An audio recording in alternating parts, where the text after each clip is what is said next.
So, a very good afternoon to one and all. I would request all participants to open the camera. सभी participant सहभागी अपने camera open रखें, mic mute रखें. It is a request from the organizers that the participants should put their camera on.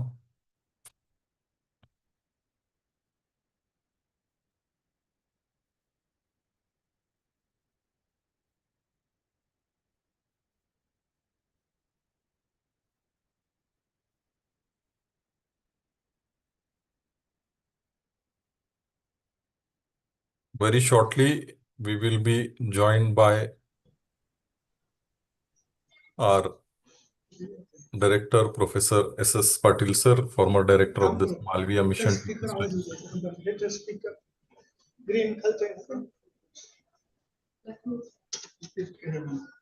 इसका sound बड़ा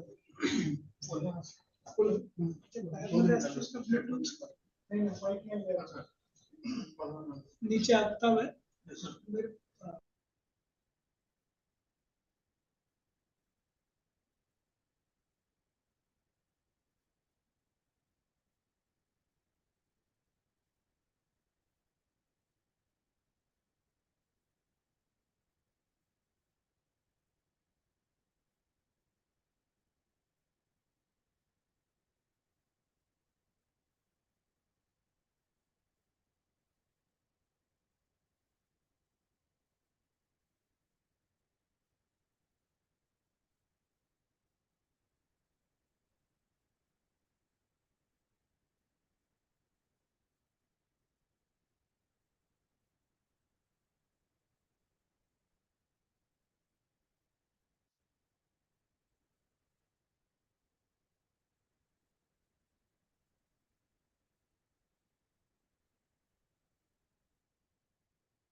Sir, good afternoon. I'm ready.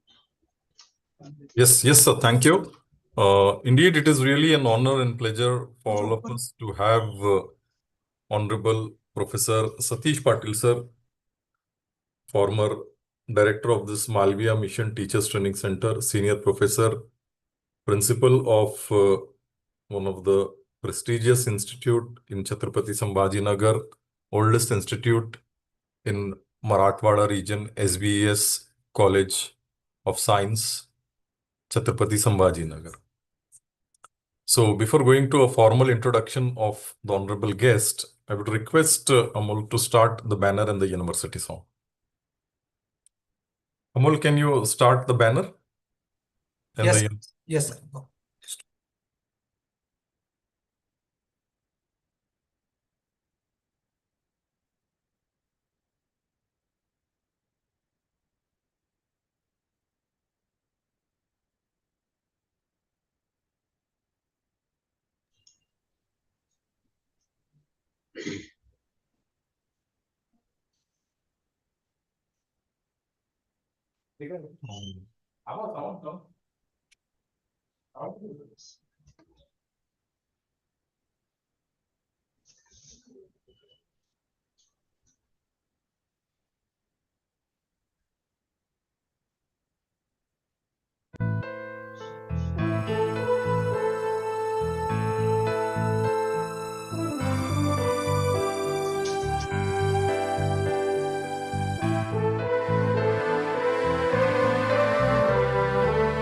गीत आमुचे आकाशाचे, गीत आमुचे सागराचे, इतिहासाचे जनमनाचे, गीत आमुचे जागराचे,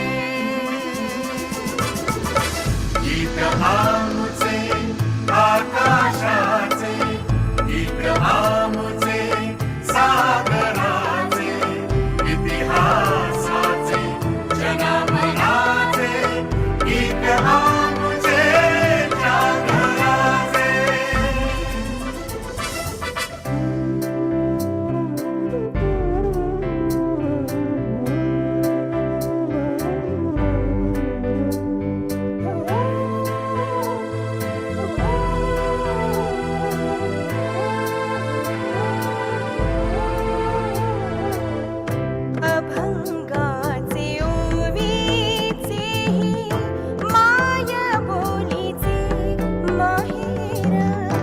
वाऱ्यातही मराठीचे दिवे लख घरोघर.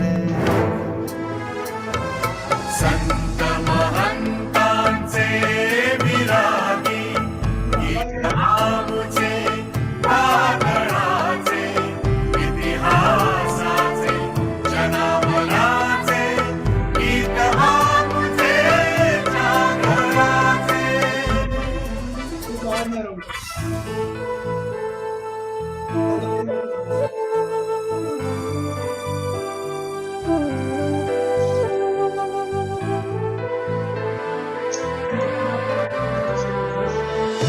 तंतु तंतु संघर्षाचा पैठणीत भिनलेला. नक्षीतच पक्षी पक्षी विजयाचा विरलेला. सोन पहाट उदयाचे गीत आमुचे उजेडाचे इतिहासाचे जनावराचे गीत आमुचे जागराचे.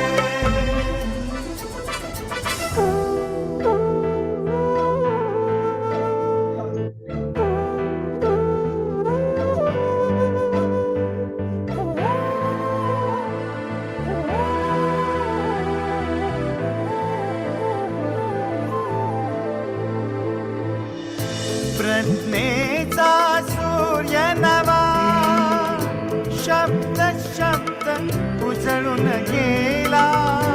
समतेचा संगराचा अर्थ ढाळून गेला.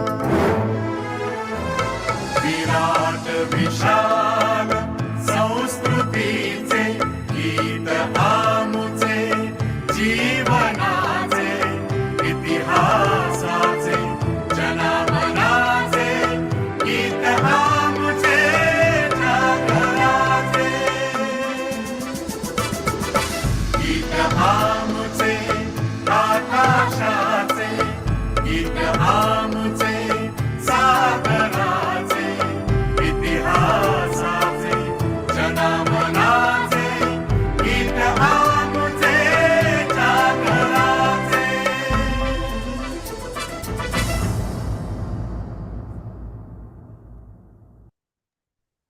Thank you, Amol. Sir, I'm audible now, sir? Yes. Yes, You are thank you. audible. So, on behalf of UGC Malviya Mission Teachers Training Center, Dr. Babasaheb Ambedkar, Marathwada University, Chhatrapati Sambhaji Nagar, I welcome today's guest for this inaugural session, as well as the keynote speaker, Professor Dr. Satish Patil, sir. His academic qualification is MSc PhD in Environmental Science. He has worked as an head senior professor in Department of Environmental Science of our university, also coordinator for Science Park and Technology. Then also he has a total work experience of 32 years of academic research in the field of higher education.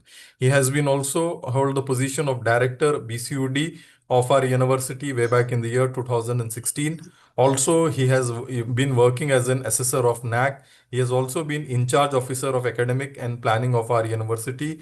Then advisor of government approved organic certification agency for South Asian countries, that is ECO-CIRET France. Then also he has been worked as a director of the Central Facility for Advanced Research and Training, and also executive member of Environmental Research Foundation and Educational Academy. Then head Department of Environment. Twice he has assumed the charge of that particular department, and also he has worked as a coordinator for National Science Day of our university way back in the year 2014 and 2015. Also, he has 2 patent, completed 12 research project under his able guidance. 36 students have been awarded PhD. Also, he has participated in 16 international conference and 58 national conference. He has visited Germany, Italy, Switzerland, Nepal, Bhutan, Sri Lanka, Dubai, Thailand, and Maldives for academic activity. Also, he has published research papers nearly 133 with an impact factor of 52 also he has penned book chapters 19. Also, he has been working as an editorial board members of various journals and magazines. So indeed, it is really an honor and pleasure for all of us to have him here as a resource person. So again, I welcome honorable guest, and I would now hand over the session over to him. Over to you, sir. Thank you very much.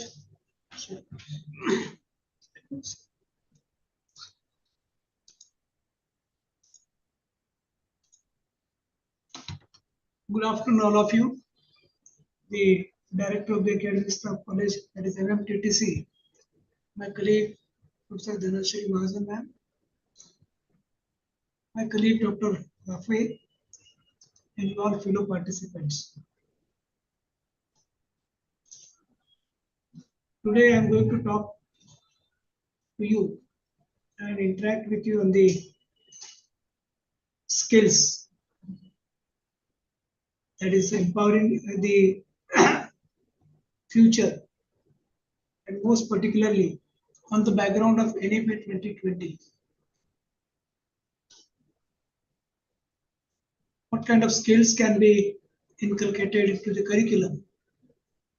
And the most importantly, when we wanted to implement the NEP 2020 robustly, we have to think of which kind of skills particularly are required to improve our academic skills and academic endeavor.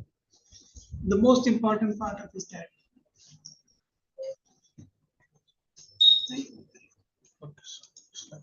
next.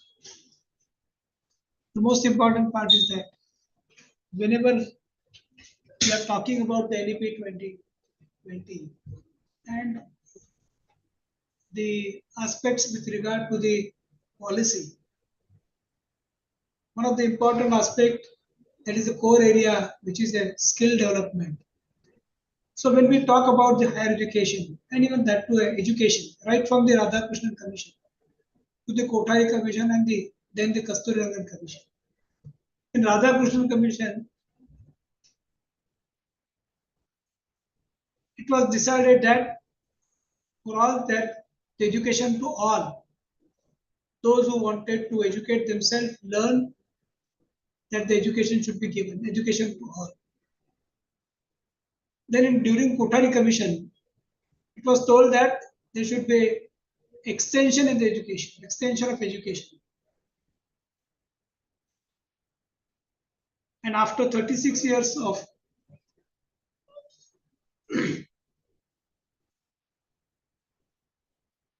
whatever the recommendation which has been given by the Kothari Commission, there is a change in the policy. We call it the NEP 2020. That after 36 years, after the recommendation of the Kasturirangan sir, it has been implemented all over the country and in every state. In fact, it is a stage of implementation. Even after 4 to 5 years of the policy what we have accepted. And as I told you that when we are talking about the NEP 2020 and the suggestions and the recommendation which has been given into their this is 2020, that is NEP 2020 recommendations, not in the draft. One of the core areas is skill development. You know that when really we wanted to implement the NEP, and as it has been dreamed by our Honorable Prime Minister, that the India should be a country, a developed country by 2047. That is 2047. The India should be, or India will become a developed nation. But the most important part, whenever we call it a developed nation or the nation we wanted to develop, and now still we are in 2025, still there are 22 years that we have to do a lot of things particularly in education, as we are being in higher education. From my point of view, if there are 22 years in our hand to see that what can be done from our academic point of view, I think I would like to divide this period into two parts. One is from 2025 to 2035. Another is from 2035 to 2047. So during 2025 to 2035, what we need to do? The most important part is that we have to decolonize the curriculum at every level, which we are teaching it since our independence. And we have to change our mindset to see that in every of the curriculum that Indianness needs to be brought in. Because you know that when we are talking about the ancestral India, thousands of years of history which are having the country is having. And earlier we were also talking about there was every skill. Of course, it was not included into the curriculum. But when we are talking about the Macley's education system, after Macley's, we lost skill. Of course, though we wanted to brought in the curriculum, but it was missing. In earlier policies, the skill was missing. Only on the name of education to all and extension to the education. Somewhere we forgotten to brought in skills into the curriculum. But this is a very good opportunity for all of us to see that how we can inculcate the skills and enhance the skills through this NEP 2020 policy. And from 2035 to 2047, from my point of view, this is a period where we have to go for the cosmic intelligence.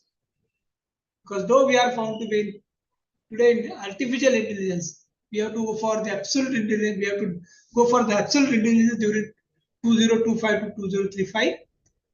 And for cosmic intelligence from 2035 to 2047. Then and then only we'll have a capacity building.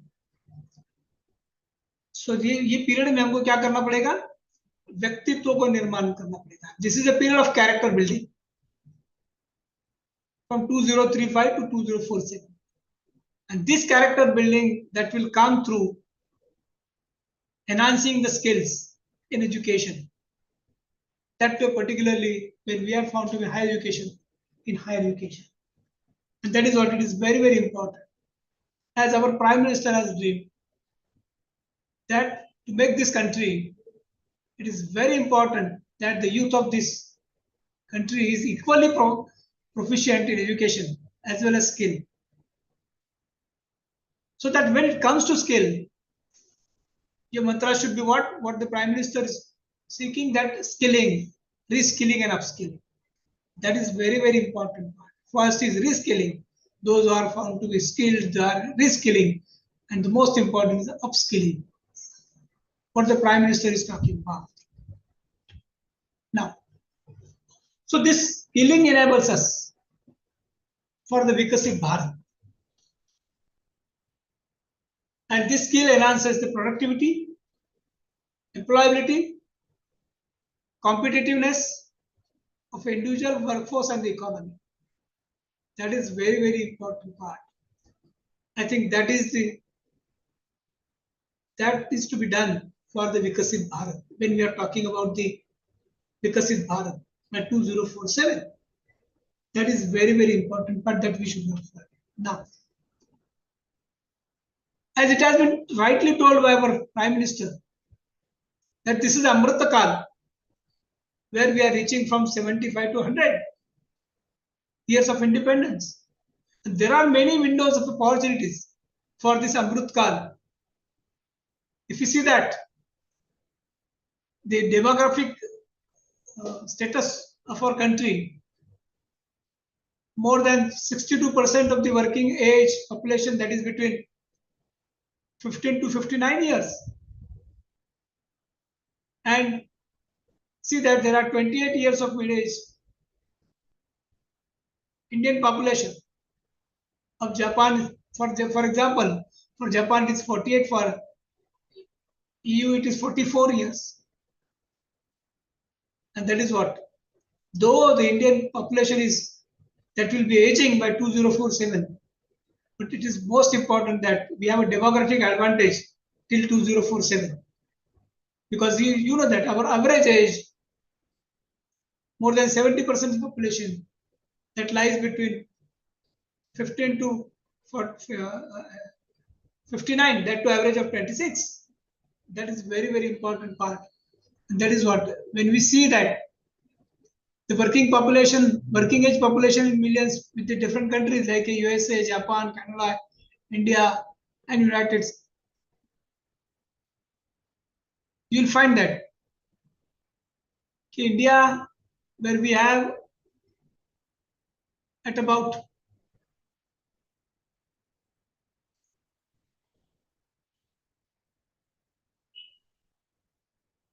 400 million population, where it is found to be in the form of working workforce. That is very, very important.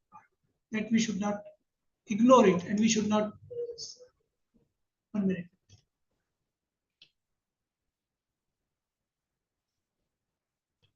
Now, when we are talking about the present skilling ecosystems, it is also equally important that though there are some NSQF, that is National Skills Qualification Framework, more than 4,500 courses which are being approved, and you know that about 150 new age courses are coming up. But how many of them are found to have a proper skill delivery? And at about 6.15 crore students have been trained, and 3.89 crores by MSD, and 2.26 crore by other ministries and departments. So when we are talking about this, it is very, very important.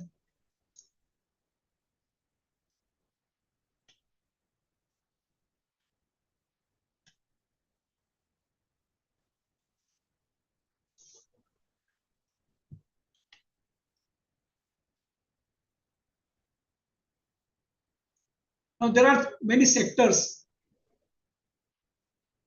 more than 35 to 37 sectors, they are found to be skills councils, which are particularly engaged in giving apprenticeships. Of course, there are many district committees, skill development plans, even skill gap studies are also being carried out. And there are skill international centers in India also, with a 11 G2G MOUs with all of us. And as far as the regulators are concerned, there is a National Council for the Vocational Education and Training. That is also very important. So that this is a skilling ecosystem what the India have. We have standardizations like NSQF, where there is a quality accreditation we are looking for.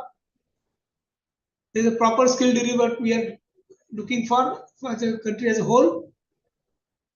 We are also trying to improve the industry connect, international mobility, and the unified regulators for it. Now I know there are several challenges in skilling. Particularly, you know that the countries which we are having a narrow job roles and limited practical training, which we are giving through academics.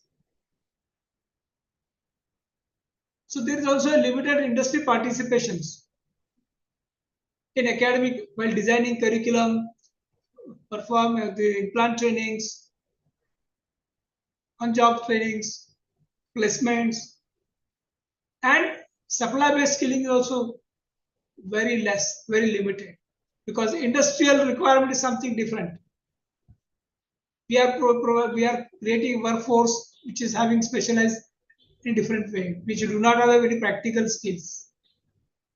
And that is what skilling is yet to emerge as an aspirational career path. That is very important. Now, I know there are several challenges, because you know that we have to have a dependence on the training providers with the temporary infrastructures. And the most importantly, the skills which are not linked with the higher education, which we were missing in our earlier policies. And that is what the skill, enhancing the skill, it becomes difficult all of a sudden when we wanted to implement, right, in the education. Now, when we are talking about the integration of skill with the education, as I told you that there is a NCRF, that is National Credit Framework, and even there are many regulatory authorities which are very common student registry, which is unique ID for every students for the ease of mobility, from the education to skilling, and even vice versa. So that the education and vocational education, they are in silos, because you know that the skilling courses in the educational institutions is a part of curriculum. We call it a national curriculum framework. But the most importantly, now we wanted to introduce through this NEP 2020 this apprenticeship for the higher educational institutions. I think many of the institutions, they have started exercising. Many of the universities, they have taken their policy decisions and they are providing apprenticeship, on-job trainings, even their higher education students. And that is what there are many state education and technical boards which are being notified, and there are certain awarding bodies for the skill certification in educational institutions. That is very, very important. Now, when we are talking about the expansion upgradation of ITs through the industry investments, for example, there are many states which are found to be pioneer and they are ahead of all these states like Assam and West Bengal.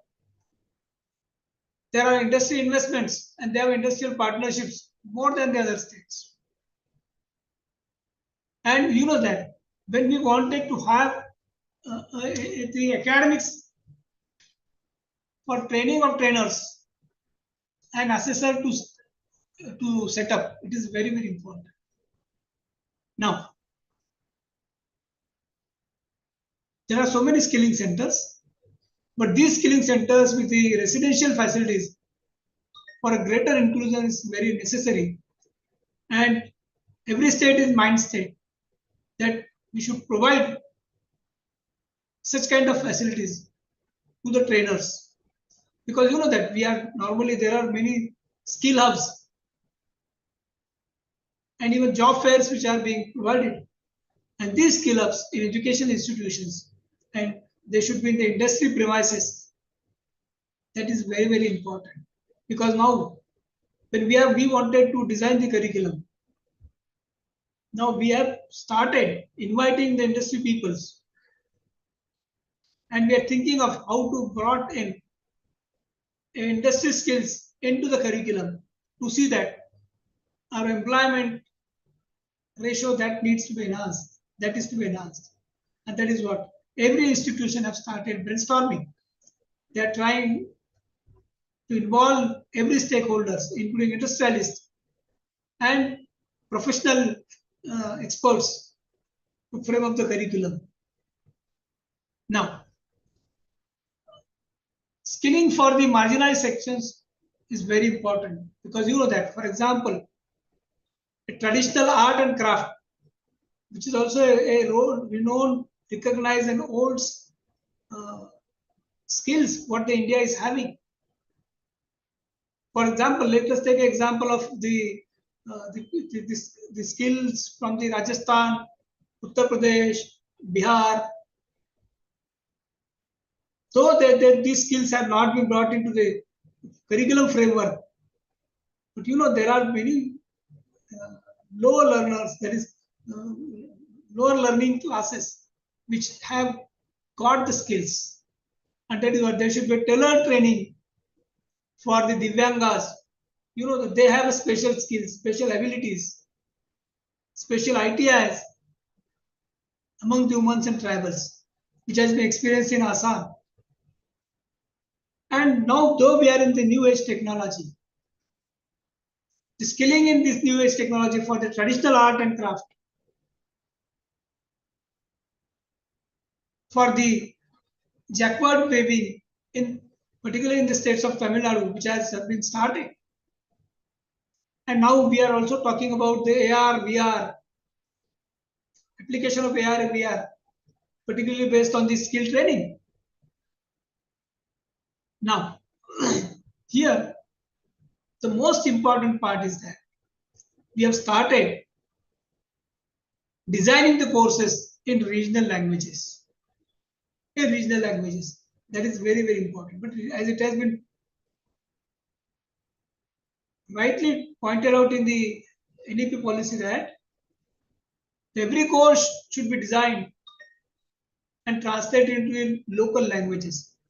And now let me share with you, there are more than 600 courses which has been transformed and which has been designed into the regional languages in the country itself. Now,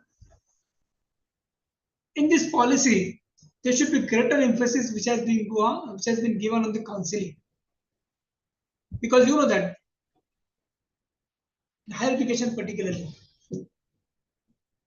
there's a dropout during the skill training. And particularly after the pandemics, Corona, there's a dropout in higher education also, and even for practical training also, for the skill training also. And that is what we need to give a AI-based online training or online counseling for the selection of right job and the role through the Skill India digital platform. And we need to align, it is also necessary to align the skilling calendar with the academic calendar of the education. That is from August to the April. There should be a skilling calendar along with the academic calendar, that in which particular period, what kind of skill will be given to the students, how they should be aware of the, how the skills can be enhanced into them if they are having a particular kind of skills. And that is what the Rozgar Melas and the apprenticeship melas, which are also being regularly being arranged and organized throughout the year. And that is what it should be a planning and the strategic plan of the every of the institutes for the employment of every student and even the entrepreneurship. Now, of course, it is very much required the finances for the skill development. I know till then there is insufficient funds for the skilling, but that there is a mobilization of CSR fund in National Skill Development Funds. And that under the CSR, at about more than 150 crores has been received in higher education to include these skills into the curriculum as a practical training. And we have to develop a PPP model. This Karnataka state has been developed, which has developed this PPP model for skilling. And there should be ITI management through the private industries, which has been done by Assam and West Bengal. And of course, there should be given a facility of skill loans through the banks and NFFCS, National Banking Finance Corporations. And even high-end fee-based courses also that needs to be designed in partnership with the industry. That is the industry with 4.0, cloud computing, full stack coding, and even the renewable energy and blockchain management. That is also being, such kind of courses has to be encouraged among the students to see that the financial mobility should be allowed to them. Now, see that these are the certain states which have created a infrastructure in difficult areas like in Diu Daman, Dadra Nagar Haveli. There's the establishment of ITI in tribal area of Kanvel. In Assam, the North East Skilling Center in collaboration has been established in collaboration with ITS, Singapore, for skilling the Northeast youth. In Manipur also, the BO courses has been introduced in 2 colleges, courses like a medical laboratory technology course and even the mass communications. In Uttar Pradesh, there is Project Praveen, which is particularly based on the skilling curriculum which is being introduced in secondary school, even at the KG level. And in Ladakh, in collaboration with the IITs with the IITs of Delhi, Kanpur, Mumbai, there are certain entrepreneurship development programs and incubation centers which has been established in Ladakh also in collaboration with the IITs. Another example is that as far as the industry linking skills are concerned, which has been established in Himachal Pradesh, Andhra Pradesh, Andaman Nicobar, West Bengal, Bihar, and Tripura. In Bihar and Tripura, there is strengthening of skilling ecosystems. Here, there is a district-wise registration from counseling centers which has been established across the 38 districts for the candidates of registration and counseling. And that is what it is very, very important. The academics, they should establish the training of trainers and assessor programs in academics regularly. It is very, very necessary. Because you know that unless and until there is no strengthening of the institute to industry, academic and industry linkages for the on-job training, students will not have any opportunity to get in jobs. Because you know that skill training, though it is somewhat a challenge, but you know that even after supporting them and finding a new skills as per the aspirations of the students and the society, I think we should go for a different kind of skilling system ecosystems. Another example is skilling the new job roles, which is being found in Odisha and Goa, where the skill centers world skill centers has been established in collaboration with the ITS. In Goa, there is a green energy solar labs which has been established at the Farmgadi. In Uttar Pradesh, one district, one product. And at about 1,000 candidates which has been trained in brass, glass, carpet, stone and cutting. In Jammu Kashmir also, training of the self-help groups, women at the ITIs, while weaving the shawls, making carpet, making beekeeping, fruit processing, that is also being taught. That is very, very important.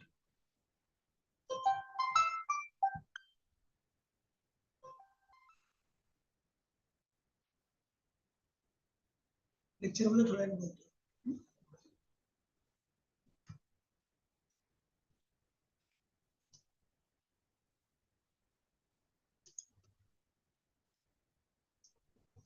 Now, for example, let us take the example of Nagaland. There is a mobile skill but which has a tremendous development in the form of skills in Nagaland. Because here you will see that the self-contained training workshop, that these workshops was held on the on wheels, which has been launched in 2020 by the Nagaland under the Sankalp scheme. And then the training was designed for the 2 weeks short training to the youth at the doorsteps, and the job roles like a mason, electrician, plumber. These are all skill jobs. If you give them a proper training, minimum training, I think that will help to train them, and they will really come out of the crisis of the the jobs.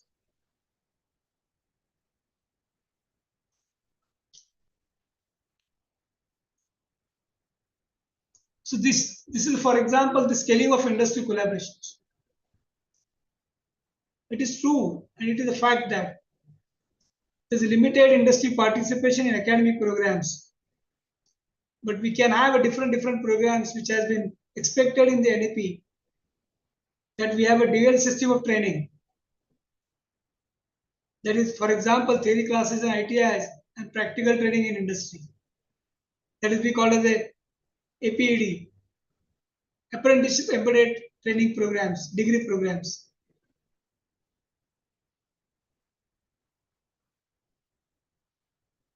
ADP programs, where the theory classes can be in the institutions, practicals can be in the industry,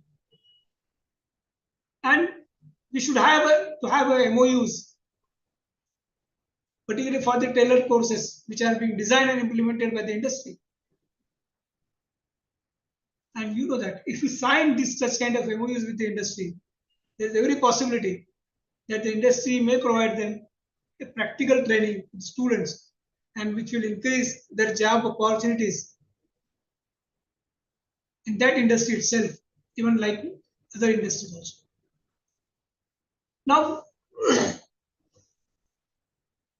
we have to develop, and we have to go for the industry-led skilling ecosystems for the curriculum revision also. We should involve particularly the local and the regional industrialists to see that some part of their requirement should be a part of the curriculum, that way practical training. And that is what a training of trainers and assessors. We call it through the on-job training that is to be implemented. And let me tell you, Tamil Nadu is a state we have implemented it with a latent spirit. And the skilling, apprenticeship, and placement, it should be a part of the calendar of the institution. Because unless until we don't have a calendar for it, I think it will be very difficult even to have a collaboration with the industry, find out the requirement of the industry, and provide them a trained workforce. That is very important. And that is what the industry infrastructure for the industry, for the 4.0 job roles, that can be also provided. And we should we should develop as an institution industry linkage cells in every state and even districts. Industry linkage cell. That too, particularly in the higher education, this kind of cells should be very active. Though we have a lot many MOUs and linkages, but you know that all these linkages and the MOUs are found to be non-functional. These all should be functional, active, and even we should work on them very proactively. Now, there are certain international mobility of skills also there, and we need to develop a institutional mechanism to promote the international mobility, because it is very important. We should see that what kind of job opportunities your student have in the global market. That needs to be assessed thoroughly. And you know that for a targeted skilling, you have to select a particular country where your student will have a job opportunities in that particular sector where the student is having that kind of skill. That needs to be identified properly. Now there are many in our India. There is a Skill International Center which is being set up in Skill India International Centers in every states and union territories with their support. And there should be state agencies to work with the central agencies to facilitate the international mobility in the state itself. And that is very, very much required. And the last part is very important. We should have to have a skill curriculum which is to be upgraded from time to time at the international standard. And there should be mutual recognition of certificates through the agreements. Not it is the certificate should not be just to label, but see that the all training programs and all skill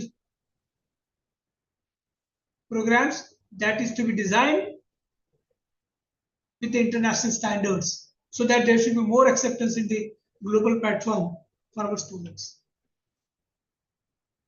So making the skill this aspirational, it is very, very important that the incentive and wage premium of NSPF certified candidates, because you know that this national skill quality framework, those who have completed, they have every opportunity to the government in government recruitment, and there should be preferential recruitment of the NSQF certified candidates, those who have completed this NSPF.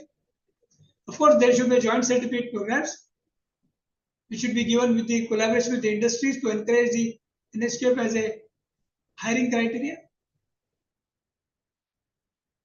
And we should be able to advise the industries to see that there should be a appointment of the candidates which are trained and certified in the Skill India approved courses, so that we should get a approval from the Skill India NSPF.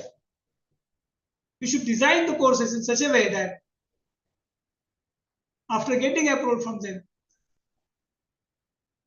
these courses to be properly implemented from the skill point of view, and you have to go for the outreach activities for with this, because you know that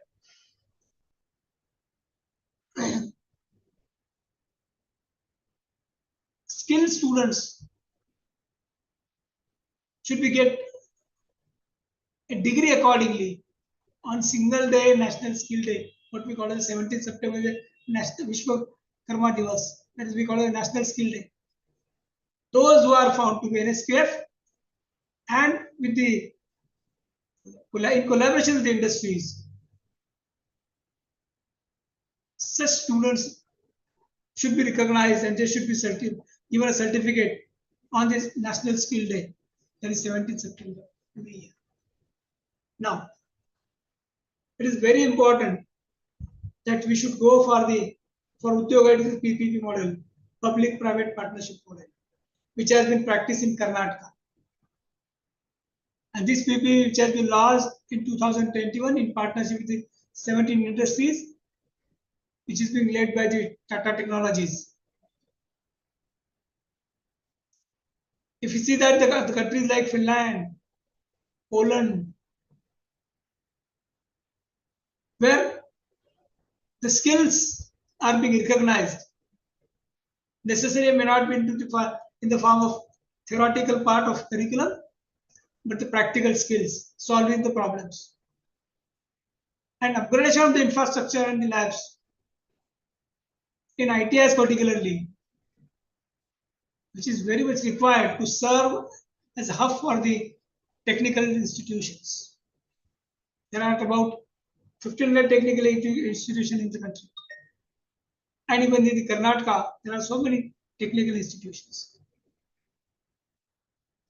Of course, it requires a lot of investment because this investment can be made by either government or the private investors. Another example is a school of drones, which we found in Gujarat. There are many drone related courses of 10 years to 2 years.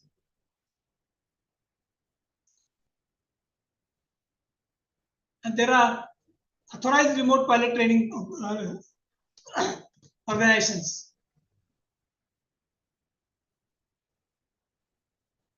with a licensed flying instructors.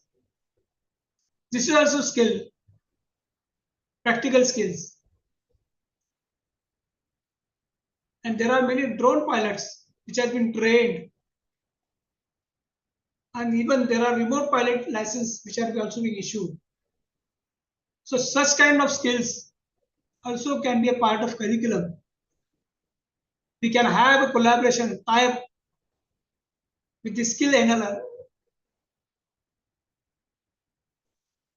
That is very, very important. See, when we talk about the skill, this upscaling skill will lead to increase the GDP by 6.1%.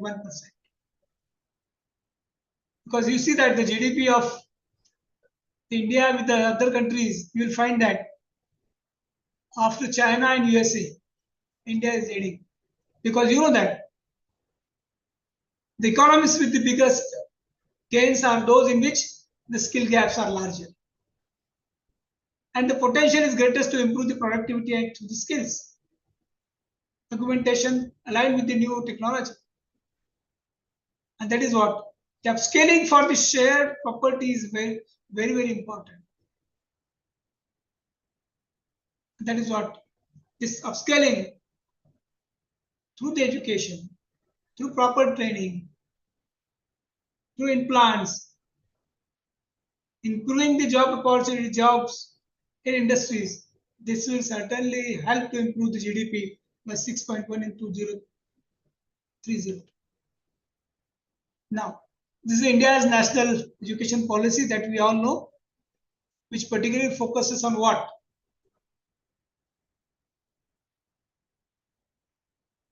The affordability. There are 5 pillars of NEP that we all know.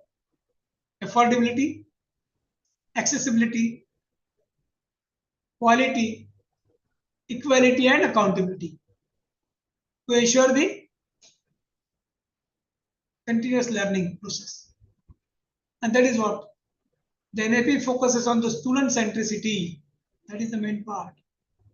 Because you know that this NEP policy, which particularly aims to what? To transform the country, India, into the knowledge society and the global knowledge superpower. Global knowledge superpower. By making higher education more holistic, flexible, multidisciplinary, and focused towards 21st century. And that is what it is being promoted as a global study destination. As I told you that in this new education policy, which is particularly focused on what the student centricity, where we are offering a flexible curriculum with the exit options. We are also giving academic bank of credits, we also implemented ABC and even vocational education for 50% of students. The main focus which has been given on the multidisciplinary education and the research universities with the National Research Foundations, NRF.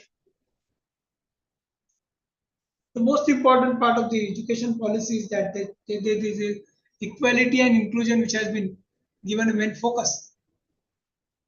And it has been targeted by 2035. The GR should reach to 50%.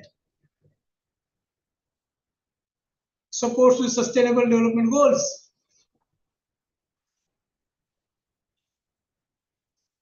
Particularly when we are talking about the international education, the Indian universities, they are being encouraged to set up their campuses abroad. That is the main international education, not by sending our students to the foreign universities, but establishing our own campuses into the other countries. Such kind of internationalization has been the encouraged. Of course, it has been highlighted by digital learning. There is open distance learning which is being offered. We can have online, offline, blended mode of learning, digital platform, using digital platform for learning, and even on the platform of the Swayam Diksha platforms, which are being also allowed for learning every course and curriculum. So that apart from that, it is all expected that there should be hands-on training and the industry integration through the choice-based credit systems for the internships. Now, let us see, for example, in India, the core engineering courses which are in high demand again. For example, AICT, now we have implemented into the higher education also, non-technical education also in universities. We have accepted this NEP and we are going for the OB, outcome-based education, and CBCS, choice-based credit systems. But see that it has found normally that as far as the engineering section is concerned, these are the 4 courses which has a high demand. There is computer, electronics, mechanical, and civil. From if you see that the core branches till the 2022, only 3 after pandemics, only 4 branches having a demand of it. So this is the status of admission in core engineering branches. Why I am giving this example of engineering, I'll tell you.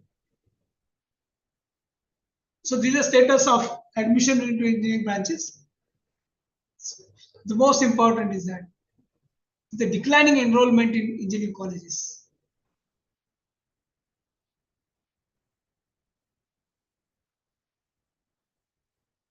So this is a figure which has been given by the All India Survey on the Higher Education. There's a declining enrollments into the engineering courses. Of course, Indian higher education institutes are there performing well in QS World Ranking, because it has been pointed out that there are many reports which came. There are about 70 higher education institutes that are featured in top 500 rankings. Particularly IMAs, IMA, ABC, and the JNU, they are among the performers. Of course, the exponential growth in research and the employee reputation is also very important. That is also improving. And if you see that the campuses which are being upgraded, they are upgrading themselves. Their performance is improving, and their quality framework is also improving. Quality is also improving. Quality standard. Now, as far as the NCRF and the ABC is concerned, students, we are providing a mobility across the education institutions.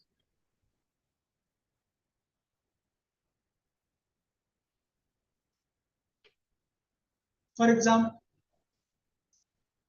when we are talking about the academic equivalence between the general and vocational streams under the National Credit Framework,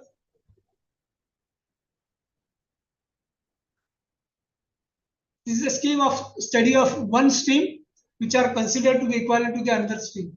another scheme of the study in another stream. For the purpose of what? For the purpose of credit, for admissions, even for award, certificate, or even for the sake of degree and diplomas. For example, the first year UG and the first year BE or BTech be treated equivalent for seeking the admission in second year of any UG program. So that he can have a first year in any of the branch. He may have every opportunity to take admission for second year in any of the other branch without any bridge courses, with or without any bridge courses. So this is a very good opportunity. Students, after even engaging himself or offer by him a first year technical course, he can switch to the non-technical course also, non-engineering course also. Even those who are under UG programs, under the UC regulations, can switch over to the AICT programs for the technical course also. So this ITI pass out 12 years after the time, along with the additional language course, they can attain equivalence of class 12th certificate along with this ITI NTC.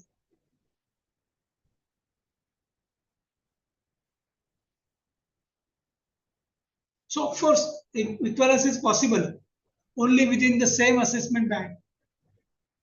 Only with the same assessment band. And that is what. There are more than 400 grade points through the NSQF and level 2, that is STQ qualifications, along with the basic literacy and the numeracy courses.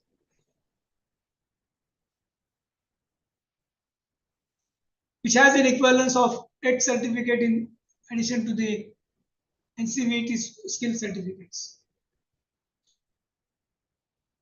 So that for establishing the equivalence, for moving from one branch to another, from one course to another, this equivalence set should be the best for establishing the eligibility of the students and establishing multiple entry and multiple exit pathways.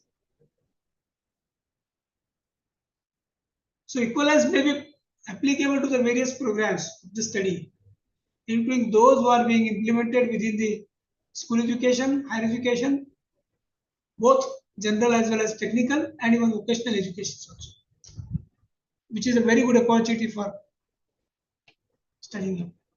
Now, as per the structure and the duration of the multidisciplinary UG and PG programs under this NEP 2020 is concerned, there is also a multiple entry exit options, but you know that for that there are certain credit requirements which are needed. For example, when we are talking about the multidisciplinary, interdisciplinary, and transdisciplinary education, this multidisciplinary approach is a unique approach which allows the student to learn, explore the distinct subjects from the various disciplines. And interdisciplinary is a combination of 2 or more academic disciplines in one time. So this disciplinary understanding that also provides a base to create a rigorous interdisciplinary approach. And that is what this interdisciplinary education, which is an arrangement which is being made for the knowledge and skills within one subject area. And it also aims at integrating the subject's knowledge and skill into the coherent as a whole. And that is what. There are various academic disciplines in the curriculum which has been included to nurture the ability to critically think and have solutions to problems which are not easily acquired for every day experience. Now, see, for example, what is the approach for engineering and technology admission path? Let us take example of post-graduation and specializations. That is for PG certificates and MOOCs and BOOCs and PG degrees and MTech degrees. But you see that for the bachelor degree, there are many opportunities. There are many students have many approaches to have PG diplomas, undergraduate certificate courses, even after 12th standard, there are ITC courses, certificate courses. Even for the 10th standards, there's ITC bridge courses on the PCMB, 12th plus bridge courses on these skills. So like that, at different levels, different admission paths which are available on the platform this NEP. Now, this NEP curriculum which particularly offers a flexibility to move from one discipline to other, to study the another discipline at the same time, and we have an equal opportunity to choose the courses of the interest in all disciplines. Of course, as I told you that multiple entry and exit options with the award of certificates and PG diplomas or even 3-year degree depending upon the number of credits they have secured. And the flexibility for the learners to move from one institution to another is also being allowed, which enables them to have a multi and interdisciplinary learning. For example, students who can do first year in our country, second year in other country like the US or UK, and third year in other Asian countries like Dubai or China. And this flexibility is to switch the alternative mode of learning. We can attend the classes offline, ODL level, online learning, distance learning, open distance learning, and even hybrid mode of learning, blended mode of learning. Any of the mode you can offer. Such kind of flexibility which is being offered in NEP. And that is what it is being normally being told that nowadays the footfall of the student in the institution or in the college is very not up to the mark. Now the days has gone to see that every student should sit into the class and hear the teacher who has already been passing on the notes of some 25 years from his old age times. Students are more updated.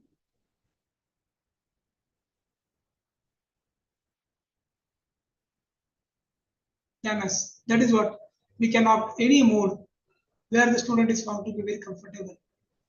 Any mode of learning. And that is what we have to improve. We have to transform our pedagogy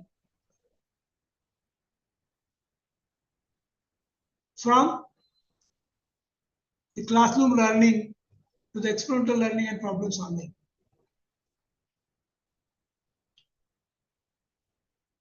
So as far as the curriculum framework is concerned, now we know that there are several verticals like a major, core, minor, open electives, value addition courses, even research projects. There are many co-curricular courses, internships, apprenticeship courses, vocational skill courses. There are many courses which you can include into the curricular framework. Now, there are various combinations we can make for the major, minor, and the other courses. Particularly, you know that when we are talking about the actual implementation of this at the institute level, we are in dilemma.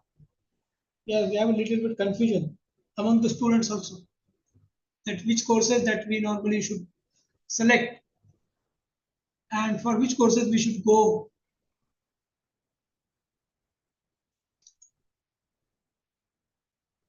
See that these are the combinations like a measure of the core focus of the degree, where you can have 50% of the total credits. For example, there are mandatory courses, theory as well as practicals, 4 electives, vocational courses and the skill-based education courses. It should be of 14 to 16 credits. And then mandatory internships, field projects, apprenticeships and community engagement projects. And the seminar research and projects, they should be of 12 credits. So that as far as the minors are concerned, you should select the minor courses from the bunch of other disciplines from the bucket list, which are leading particular the minor degree, which should be of 18 to 20 credits as such. Now, other curricular components which are also very important that we should go for, we should also have to have open electives and multidisciplinary courses. Then the ability enhancement courses. For example, modern Indian languages, English languages, which are particularly focused on the languages and the communication skills. And then value education, environmental studies, professional ethics, and life skill courses, which should be of also 4 credits. Then the IKS, generic electives, major and minors, that should be also as a part of compulsory, that is 2 courses, 2 plus 2 credits. And then the curricular aspects like sports, finance, applied visual performing arts, and even the cultural activities. So that if we have all these combination of all these courses, then we should have holistic development, and we should be able to cover all the skills and educational upscaling. If we can select such kind of the different kind of courses which are having a different kind of nature. Now we also have to have a multiple entry and exit options, because it is all expected that for every year we should be able to provide students a learning skills, practical skills, and industry skills also. That is very, very important. And the students, those who are opting the exits at any level, which are particularly being allowed to re-enter into degree programs once again within 3 years and complete the degree programs within the stipulated period of 7 years. And that is what? For example, a first year program after securing 40 credits will be awarded UG certificate course in the relevant discipline or its subject, provided that they should secure the 4 credits in the work-based vocational courses and offered during the summer or summer internship or the apprenticeship, in addition to 6 credits from the skill-based courses, and then earned during the first year, second year. It should be earned during the first and second semester. Students, particularly those who are existing in the second year program, after securing the 80 credits, will be awarded PG diploma course into the relevant subject or discipline, and they should also secure the 4 credits in skill-based education courses, vocational courses, skill-based vocational courses during the first and second year summer terms. And during the UG degree program, students, those who want to undertake the exit after 3 years, they should be awarded a UG degree upon securing 120 credits. Now, so the the honors and the minor degree programs is also very important. For example, in engineering program, the BTech on honors, they enable students to take up the 6 extra courses of 18 to 20 credits in the same specialization in addition to the 160 credits. In BTech major disciplines with the minors, students should take a 5-6 additional courses of 18 to 20 grades in another specialization which are offered in addition to the 160 major grades in major, and 7 minor degree in engineering areas. For example, it is applicable, it has been started implementing in the 7 engineering programs like AI, machine learning, blockchain management, cyber security, data science, IoTs, robotics, virtual and augmented reality, etc.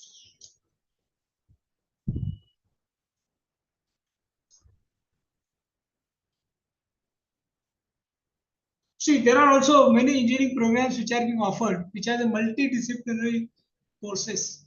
For example, engineering students can have other courses like sociology, economics, finance, commerce, fine arts. So all these courses which have been included into the curriculum of engineering, I think first year or second year. And you know that double minors, single minors, or even majors with the honors, or major by the research, with a further additional grade of 18 to 20, 18 to 22, minimum grades of 18, that is mandatory to secure them. And even the institute can offer additional fee for that, additional few courses for that, which are mandatory non-credit courses. We call them as a value-added courses. And it is very necessary, mandatory to have a 6-month internship, either in the 7th semester or 8th semester. And the courses during internship period shall be offered in some online modes. So that this additional credit of 6 to 8 in the form of skill-based courses, internships, mini projects shall be offered in 8 weeks vacation after the every year of exit options. So as far as the vocational skill component is concerned, by 2025, at least 50% of the students from the school or higher education institute shall have exposure to the vocational education as it has been expected. Now, for example, this is a undergraduate growth by discipline from 2014 to 18 in engineering discipline. This is the average starting salary of the engineering graduates in India, which has been increased in percentage.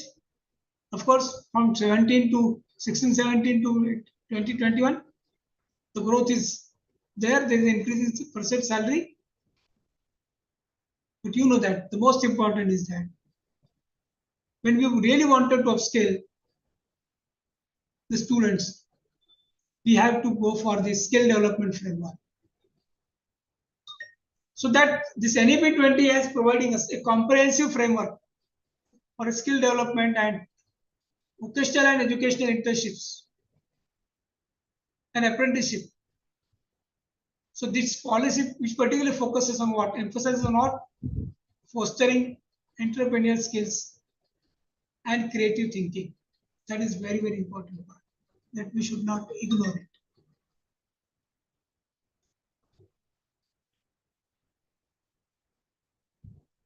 Now, when we are talking about curriculum framework, you have to find out that you need to identify the stakeholders within the country, that the skill development ecosystems to be identified, and broad-based consultation which is being undertaken. So that's such kind of approach is very, very important.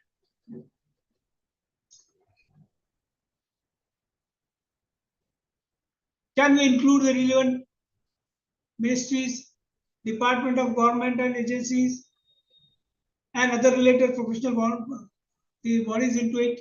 That is very important. And here it is very, very important that whenever we wanted to implement the skills, we should be able to determine what is the skill gap into it. Because though it is a part of curriculum, we are bringing it into curriculum, but we should be able to identify what is the skill gap, and this will identify the critical jobs and competencies which are required sectorally, and it also determine the national skill availability through the national skill audit and surveys. So that skill gaps that needs to be determined by establishing a national skill data bank, and we should be able to formulate a national skill development strategy for that. Now, the most important, how to procure the skill, because you know that public procurement for this critical skill at the National Assembly is very important. They should procure the National Skill Bill into National Assembly, mobilizes the mass media for the support. They should lobby the relevant authorities for its passage by the National Assembly.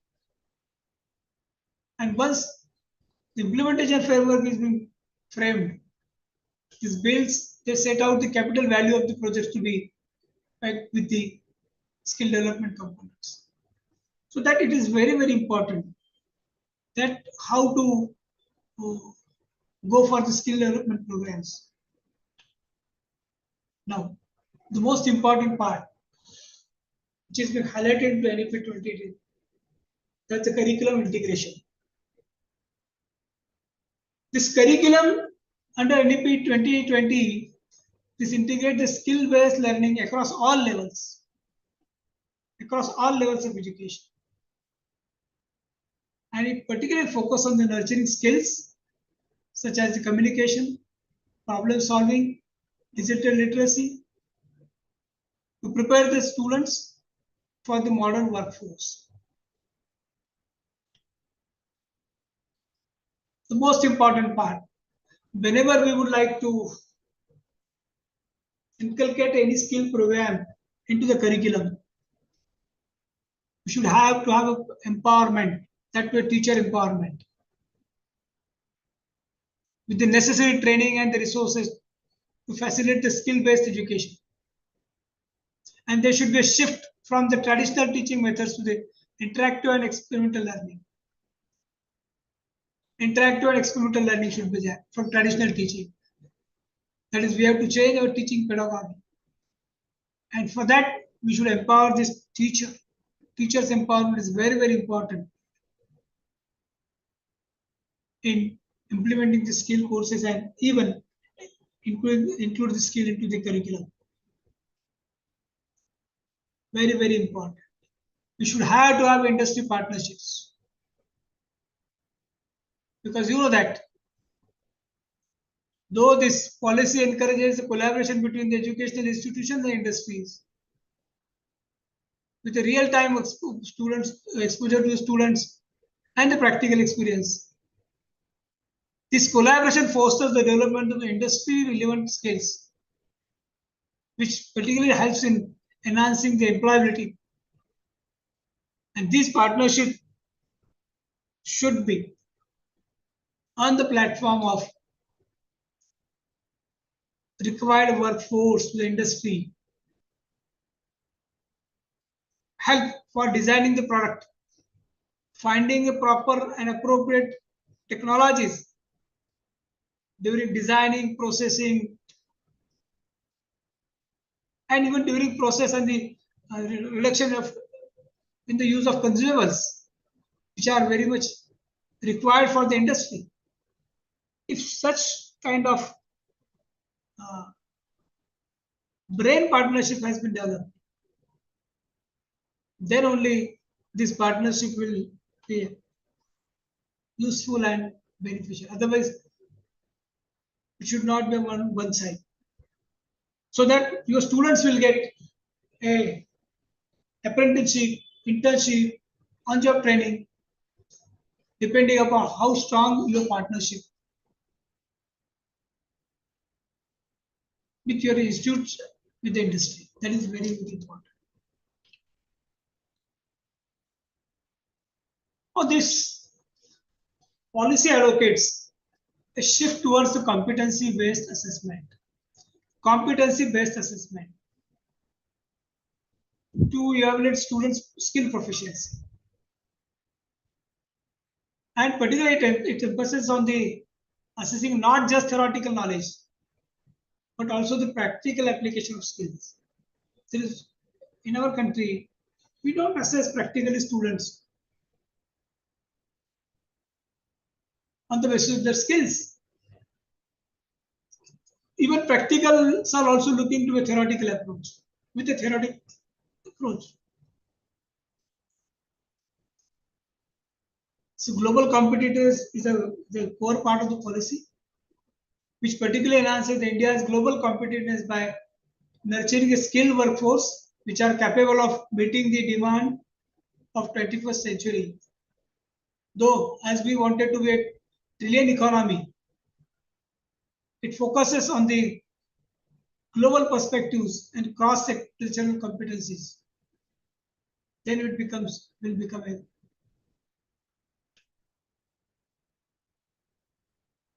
now. There are many challenges and opportunities what we have, because NEP 2020 has present both challenges as well as opportunities in reshaping the education landscape. Because you know that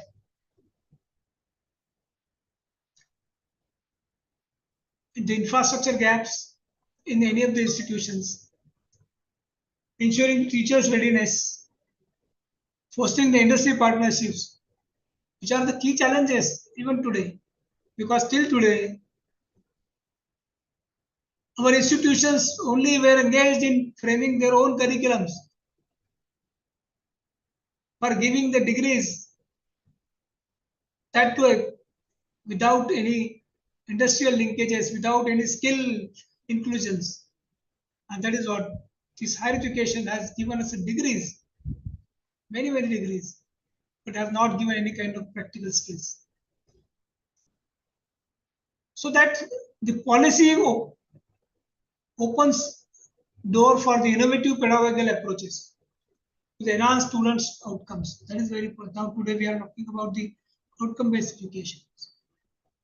What are the course objectives, project objectives? What is the course matrix, project matrix? Now, when we are talking about the vocational courses and the skill facilitation promotion for the employability is concerned. Now, in our curriculum, our occupational skills, which has been connected to the major and minor courses, consecutive skills by implementing foundational and the higher order courses, hands-on,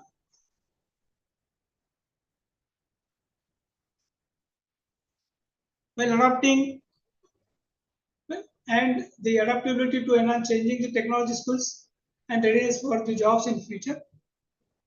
So we are already talking about the NSPF, various skill sector councils, QPs, and even the national occupational standards. These are all the assessment mechanisms in their respective domains in align with the needs of the industry. But you know that besides all these vocational courses, there are many advanced courses, even lab courses in the subjects like chemistry, physics, electronics, English, like a soft skills training courses like this, and even the civil skill-based courses, which can also be considered as a skill-based courses in any of the curriculum while designing family. And that is what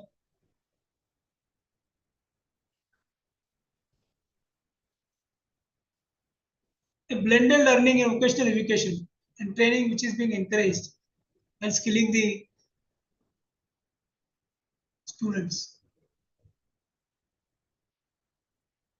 So that this blended learning not only enables learning students via the traditional face-to-face teaching, but also on the digital and online platform. which provides a blended learning models for the different components of education, training, and skill ecosystems. And that is what, for example, the theory lectures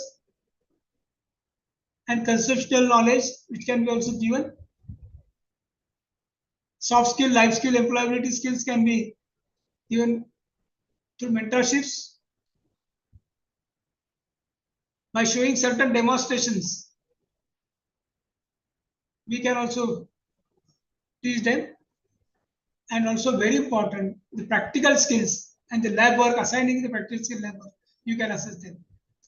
Even after, as a part of internal evaluation, like a tutorial assignment, drills and practices, even internal assessment, their evaluation, examinations, and even the OJTs, on-job trainings, internships, apprenticeships.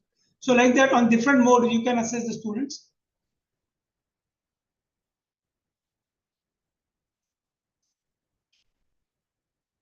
So these are the certain occasional subjects and the skill modules which are available. You can include any of them in your any of the curriculum course. Even biology student, biology course can offer a data analysis and AI based the survey. Even data science and machine learning using the Python can be also offered. So these are the certain courses, skill-based courses. You can include like a solar system maintenance, which is a very much required. Even soap, detergents, and cosmetic formulations, bakery products, dairy, technology, food processing. Normally, what we do? Normally, we used to take two courses which are very similar to your course. It should not be like this. There should be cross-cutting courses. Like those who are learning the microbiology can have statistics, mathematics, bioinformatics, and even the application of computer into the biotechnology. That is also being taken.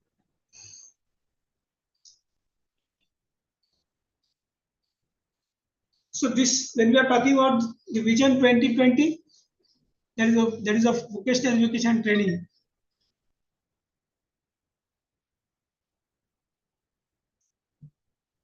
India, it will mean that at about 20 to 30 million people they are trained per year. But you know that at about 1 to 2 million, and quality is not adequate, not the variety of courses offered. It is very, very important. So what are the advantages of this value added or value education and training programs? Advantage for the India. It will help to reduce the employment, creation of SMEs, world-class productivity also we can achieve through quality, and export and tourism surge, and of course it will help to improve the GDP, per capita GDP. So this vocational training, education training will also prepare the youth. 70% of the India's youth are less than 35 years of age. That means almost 728 millions are less than the 35%, 35 years of age. So this employment and internship can be achieved only with the such kind of trainings.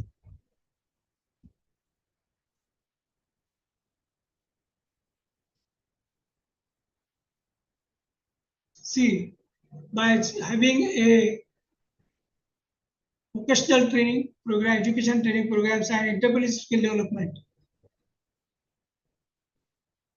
we can reduce the unemployment.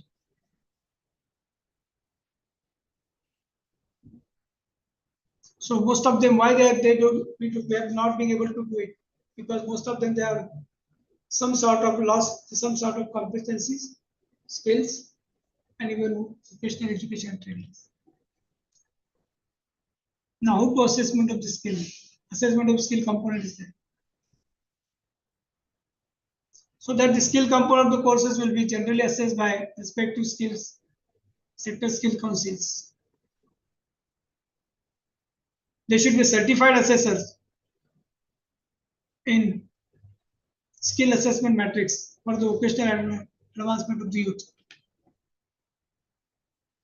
Now, as far the internships and assessments are concerned, apprenticeships are concerned, of course, there are UGC guidelines to offer the apprenticeship, mentorship, or internship embedded degree programs. That is, as I told you that. For example, all 4-year PG students must complete 2 to 6 credits requirement of internships or the projects in each year, where they are engaged in 4 to 6 weeks structured summer internship, either in research institutions or in industries.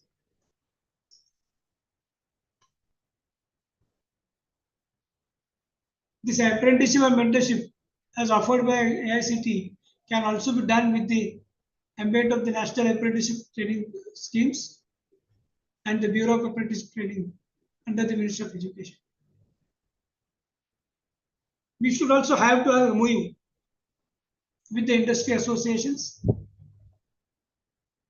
commercial organizations, non-commercial organizations, banks, and even industries to design, provide, and access the apprenticeship internship programs.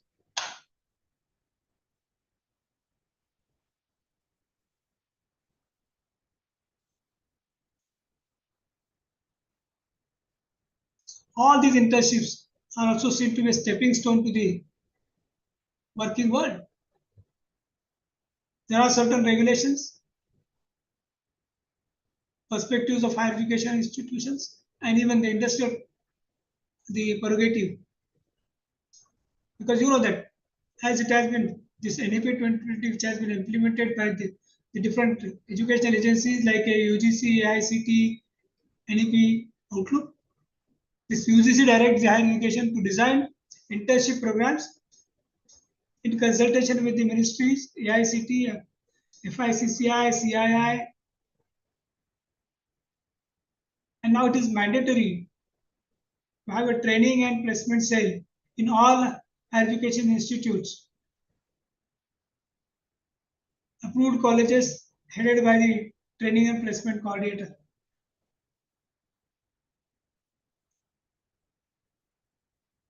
Indian prerogative is industry prerogative is very important, because industry, they seek to train the talent and then place them into within their company, so that we should be able to provide the training to them accordingly.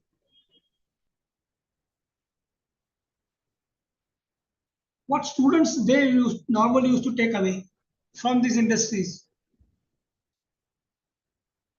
as I told you that during last 5 years, more than 73% of students, they pursued internships in fields, different forms of their chosen courses. They find the internships in the crucial the testing and even deciding on their career. So in the engineering branch, technology branch, it has already been started some few years back. You can have internship in any of the areas, either in management or marketing or business development or sales or product development or product management or waste management or energy initiatives. In any of the areas, you can have internships. There are many community engagement and field projects which are also found to be skill-based. We should attempt to provide opportunity to students to understand the different socio-economic contexts, so that the students should be given exposure to development-related issues in rural and urban settings. There are certain UGC and AICT guidelines on the regional case studies, courses or social entrepreneurship courses with 2 credits, which we have a liberty to design this kind of courses of our own. There are many book platform courses on book platform which are available. So UGC have designed and have UC regulations 2021. It has gone for the MOOC courses, and up to 40% of the total courses which are being offered in particular program in a semester through online mode learning courses, which are offered either through Swayam platform or your Google platform. There are 4 quadrants, like a video lecture, specially prepared reading materials that can be downloaded or printed, self-assessment test through the test, and online discussion forums. These are the 4 quadrants through which you can have assessment and implementation of the courses. Of course, there are national programs of the technology education learning, NPTEL. There are many courses which are available on NPTEL also. So that your academic council may allow a concerned faculty deemed to approve the online paid courses of Swayam platform for the credit transfer on the recommendation of the head of the department and your chairman of BS.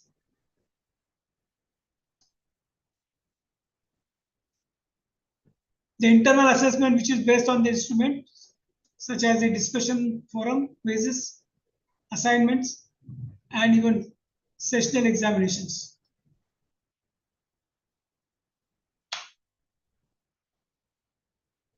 This NCRF enable creation of all the components of learning. For example, classroom teaching, lab work, class projects, assignments, tutorials.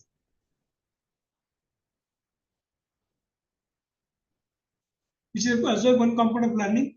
Second is technical vocational education, training skilling, project work, field work, even field visits and industry attachments. Online and digital mode of learning. And even there are many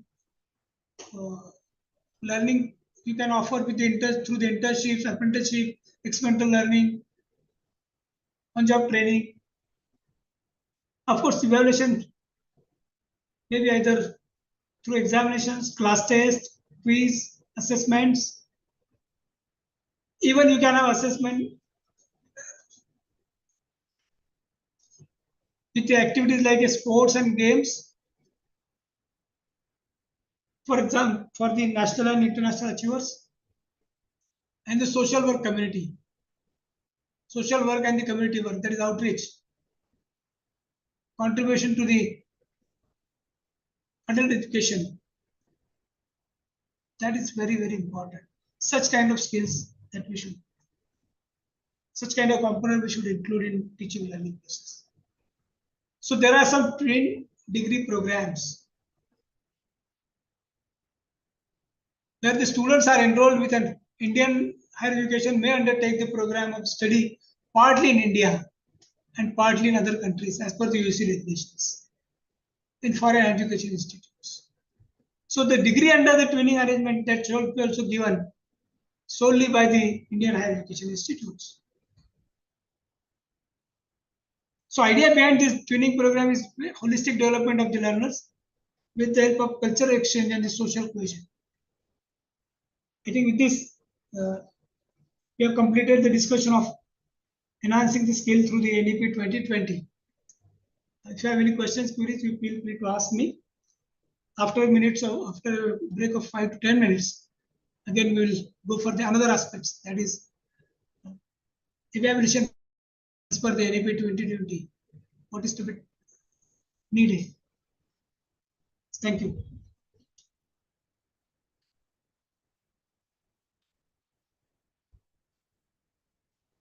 Can you hear me? Yes, sir. Yes, sir. Yes, Can we sir. have a break of Yes, sir. Yes, Can we have a Yes, break of sir. 5 to 10 minutes? Yes, sir. Okay. Okay, sir. Okay, we'll join after 10 minutes too. Okay, sir. okay, sir. Okay. Okay, sir. Thank you.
Good afternoon, all of you. Can you hear me?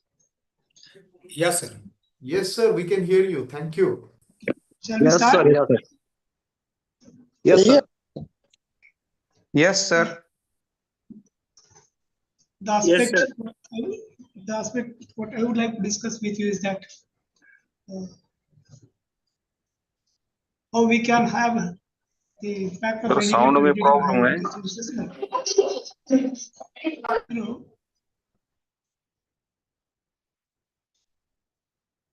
Hello, is it audible?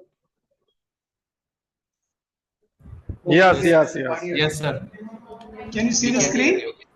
Yeah, we Yes, can sir. see this. yes, sir. Yeah.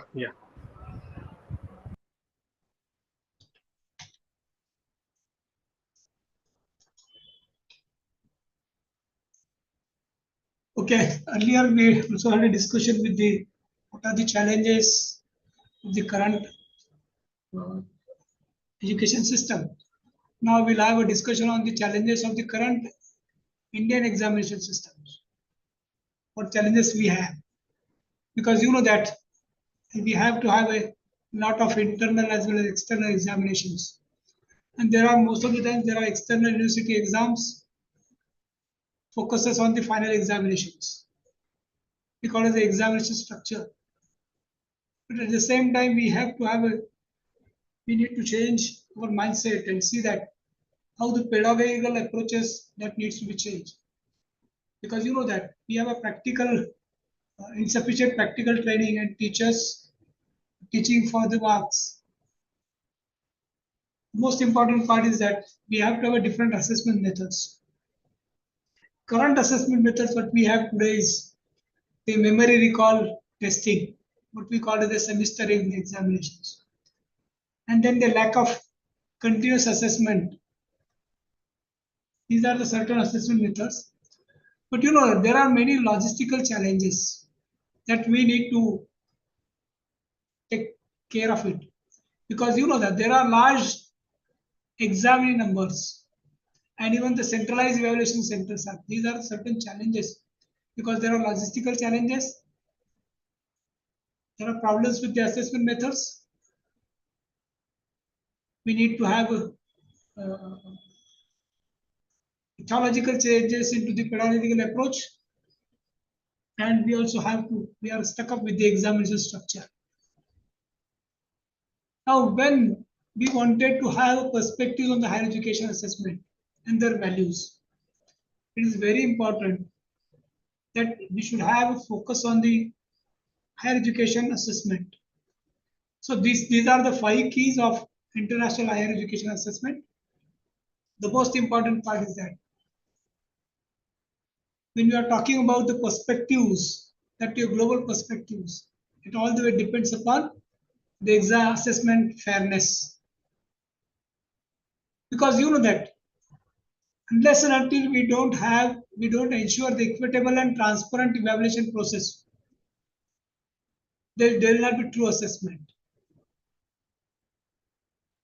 Then the internal evaluation methods, which are predominantly using a teaching-led assessment. There is no practical-led assessment. There is no training-led assessment. Then there's the economic value of the degrees.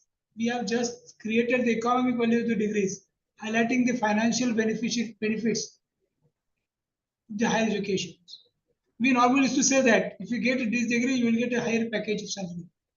You will get a higher the opportunity. That means we are creating economic values of the degree. The most important part that we should have an emphasis on the memory recall, because there is a focus on remote learning and the factual knowledge retention. That is also the education assessment that we need to do. And the most important, last but not the least, that the higher level conjugative skills. So that encouraging the critical thinking and the problem solving abilities, these are very, very important. These are very important part that we should go on. when we want to really achieve a real assessment and we really wanted to bring the fairness into the assessment. Now, this is a comprehensive exam reforms that we need to brought in, because the goal of the reform is a holistic development of the student, and we need to develop ethical standard for it. What is the current system of, and what are the issues of the current systems? There's always a critique on the reliance on memory-based assessments. That means we normally used to teach the students by 3 to 4 months, and we wanted to assess him or her within 3 hours. Which he's learning, he's being taught for 3 to 4 months in a semester, and the assessment is just a few minutes. That is the issue today. Second thing is that the skill requirement, which is also very important, which emphasizes the need for the analytical and evaluative skills. There's also a flaws in standardization, because we need to highlight the inadequacy of a one size fit for all approach. One size fit for all approach. There's always a stress among the students during examinations and for examinations, which particularly addresses the anxiety and the pressure of exams. And that is what we promote, a cheating for the students, because we wanted to assess them within a few minutes.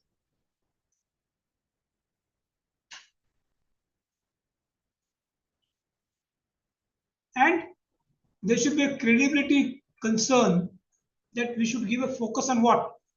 Issues of malpractice and the trustworthiness. Issues of malpractice and trustworthiness. That is a very important part that we should see and address this thing. Otherwise, it becomes, that is what, whenever we would like to bring a comprehensive examination reforms, we have to see that what is the current systems, what are the issues, what kind of skills are required, which kind of standard we need to maintain, how to bring down the stress of the students, to see that the student should be very comfortable and confident, and see that student should be trustworthy. He should not go for any kind of malpractices. For that, there should be proper mentoring and proper, we should focus on their personal growth for their and attention on it. Now, this is a learning outcome based education, how to implement it. We have to define the exit outcome first. Accordingly, we have to redesign the curriculum, encourage the real world learning. And the most important part is that redefine the performance standards. We normally we have a different kind of perceptions in defining the standards. And we have to develop an engaged classroom, which we don't see during last 5 years, particularly after the pandemics. Entrance and examinations is the only way that the student should enter into the education system and get exit after getting a level. And that is what, whenever we wanted to have enhanced educational outcomes, we should see that there should be a every stakeholder's engagement that should be very effective in any kind of evaluations. Now, for example, this is the process model for the OBE. That is the program education objectives that we adopted OBE and CBCS better. Then there is after a couple of years of progress, program completion after the assessment. And then there is assessment program of the educational objectives, where we are mapping the course to the program of outcomes. After mapping of the assessment details, there are, as per the program outcomes, we are mapping the program of course outcomes. And then accordingly, most of the times we redesign the curriculum and we have to set the course level assessment. This course level assessment is again get redesigned, and then there is a course implementation. See, mapping of detail assessment detail is not an assessment. It is just mapping. When we are talking about the assessment, see, course level assessment is assessment. And if you see that the yellow lines into it, there's a flow of assessment strategy, which is always there. And that is what? This flow of assessment strategy, if you overcome this, then and then it can be a foolproof model of OB, which is outcome based. Now, see that when we are talking about the internal assessment or continuous assessment, normally the continuous assessment can be done on the daily basis. It can be done on the unit assessment or at the end of course. In that, we also can have assessment of formative assessment. It can be also weekly also. So the daily assessment can be done through the class assignment, home assignment, and even case studies. Whereas weekly assignment can be done by conducting the quiz. Long tests can be conducted by the quiz test also. We call it the interim examinations. And even quarterly assessment, which can be long-term quiz test or even the MCQs also. And summative assessment, we call it a long test. So without focusing on the continuous assessment, we normally used to go for the summative assessment. And that is what, particularly for the skill development, seminar group discussions, the soft skill development, that should be done. And redefining and reading, analyzing, interpretation, presentation, that is also a very important part of the assessment, which we don't look into it. And for that, we should also focus on the students' self-study, their seminar presentations, their group discussions, and the most important, work-based training. What kind of training they have, and how they maintain the workplace during training, and through the projects, sharing exercises and the tutorials. Normally, a continuous assessment which is being carried out by a different way. So these are the certain forms where we normally used to assess the students during the semester, either on the daily basis or unit assessment or end of the course. Now, what kind of reforms which we would like to brought? What are the objectives and strategies? For example, we normally used to look for the summative assessment.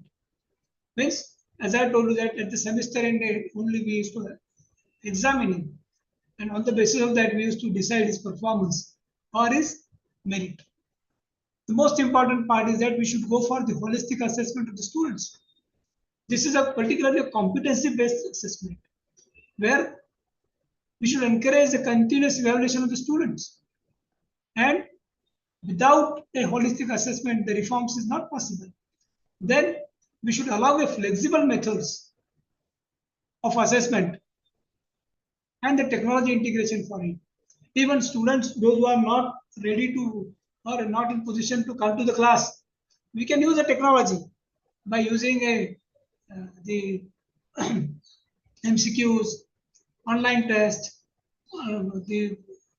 even summative assessment, even this subjective assessment, that is also being carried out by using a technology. And the quality of enhancement is very, very important, because that is only possible only through skill development and the innovative teaching. Skill development and innovative teaching. We have to include so many skill development courses into it and see that the teaching should be innovative. Technology, pedagogy should be improved, and this pedagogy technology, that should be innovative and improved more. That is the only way where we can have exam reforms. The most important part, stress reduction. There should not be stress either on the student or a teacher. Stress, positive and negative stress. Positive stress is what? Student is going for examination. Now he wanted to study. He wanted to study 2 nights together. That creates a positive pressure on the student. What is the negative pressure? Negative pressure is that teacher doesn't want to give their duties properly into it. Student doesn't want that the teacher should observe him and monitor him properly. So that there should be positive and negative pressure on the student as well as teacher. So you should reduce the stress during examinations. And the most important part is critical thinking, where the question should be designed in such a way that there should be analytical skills that should show the student's ability, and students also should have a problem solving attitude.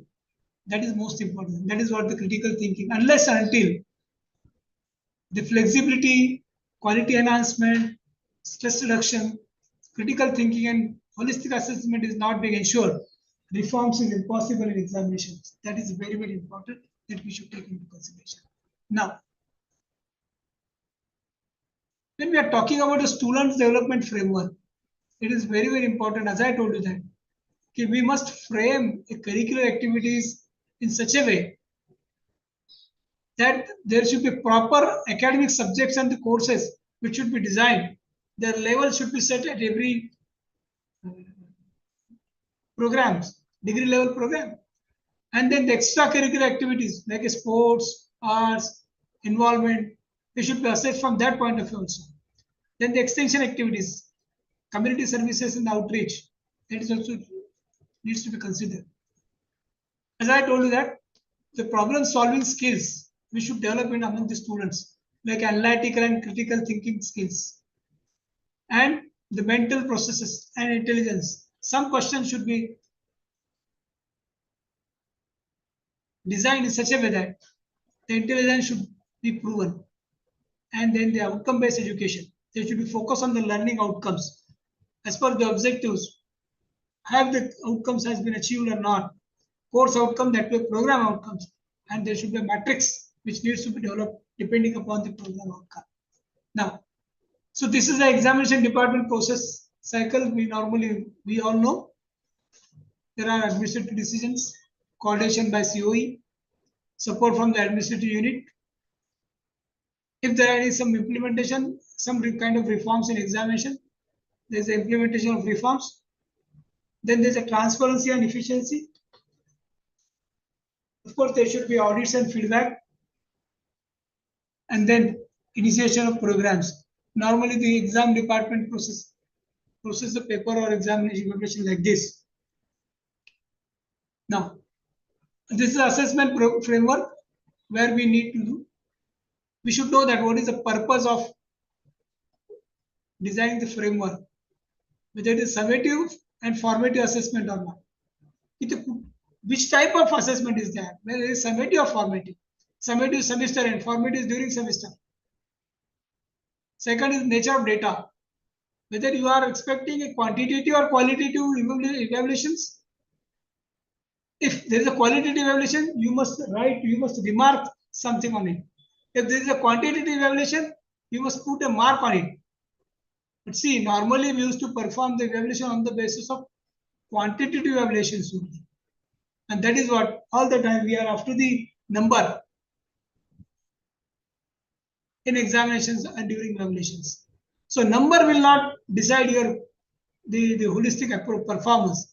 Some qualitative assessment should be also there. Like in school days, we normally used to get a 2-star, 3-star, 5-star, 6-star labels. That is a qualitative assessment. But if you get quantitative assessment, we normally believe in distinction, first class, second class. That is the level which has been set. And that is what it should be brought into the framework. So that there should be a scholastic and non-scholastic achievements. because scholastic and non-scholastic achievements also that should be mentioned. Which domain is particularly you have? And that is what there are certain standards which you need to measure, particularly criteria which is reflected on the norms reflected and the self-referenced. That is also should be done, and that is what there are several types of methods of assessment: direct assessment and indirect assessment. So we should have to have more type of assessment of the students. Then and then only the holistic performance of students can be assessed, and we can have a assessment framework, proper assessment framework for it. Now, this is educational methods and their categorizations. For example, we can have both type of different types of assessment. One is on the oral mode, second is on the practical mode. On oral mode, you can have group discussions so that you should engage the students in interactive verbal exchanges for their deeper understanding. Of course, this is a then there is an integrated mode. We should have combined the digital tools with the practical simulations for the immersive learning. Then practical mode. In practical mode, we should involve the students on hands-on experimentation to reform their theoretical knowledge. And in written mode, the writing should be very easy. And assessment should be done critical thinking and articulation through the structured written expressions.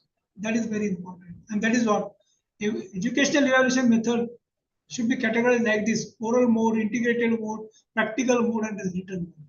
On 4 mode, the student should be assessed thoroughly.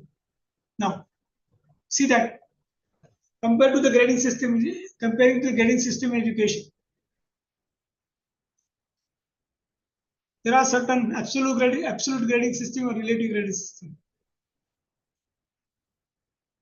This absolute grading system is particularly susceptible to the inconsistencies. Here the focus is on the individual performance. But if you see that the relative grading systems is the fair grading, consistent the fair grading. And here the focus is on the comprehensive performance. But normally all the time we are going for the obsolete grading systems.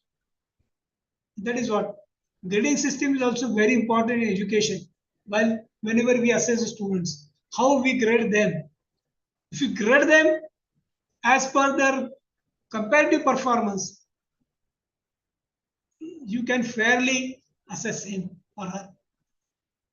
And you should be, if the student is very consistent and fair in grading, then there will be a real-time relative grading, a real-time assessment of his or her. But if it doesn't, he's not found to be consistent, and even he doesn't get a fair grade, then there will not be a real-time grading for him. Try to understand me. Always we are going for the absolute grading systems.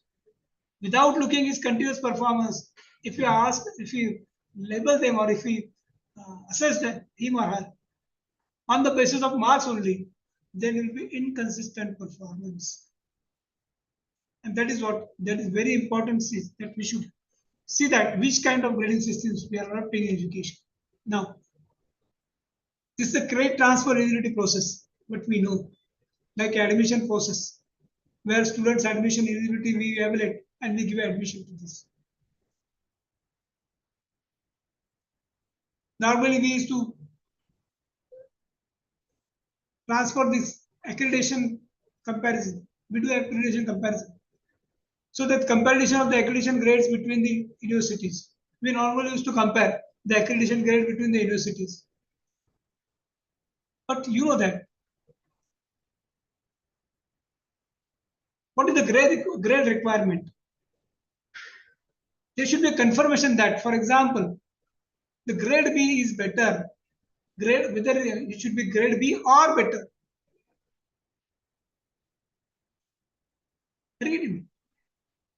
And syllabus allotment, whatever syllabus allotment, you must see that what is the common syllabus under UGC and CBCS system into it. And that is what syllabus alignment is also very important. What kind of syllabus we are aligning with the every level of their education. And the most important one is coursework completion. This verification of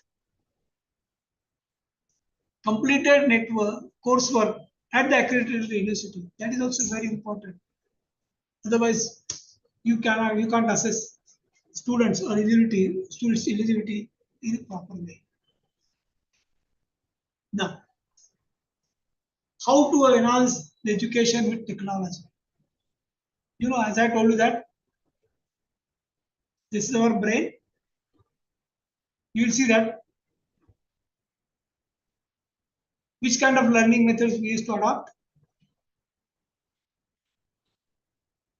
What is the learning management systems? Is there any automation solution for this? And what are the examination challenges? Because you know that now we are adopting every technology, on-screen assessment, online assessment, project assessment, on-job training, in-plant training, internships. But our assessment level, our assessment method is very tedious, difficult, person-oriented, human-oriented. There is no mechanism that we are trying to develop it. And that is what it is very important, that how to enhance education with technology. We have to set such kind of learning methods where we are found to be very comfortable. We should adopt every learning systems through proper management. And we should ensure that we should met out the challenges which normally used to found into the examinations. So this is the result declaration process. This is a comprehensive format. Normally we used to say that whenever we assess the students, we ensure that there is a prompt release of results, timeliness, clarity, which proves a clear interpretation of the results.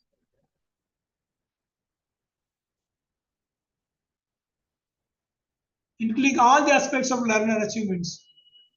The most important is that verifiability, which particularly ensures the verification of the results and allow the online access to the results. Then and then only result declaration is possible within a time limit. Otherwise, it becomes very difficult. So this is a comprehensive evaluation reform strategy, which particularly focuses on the policy initiatives,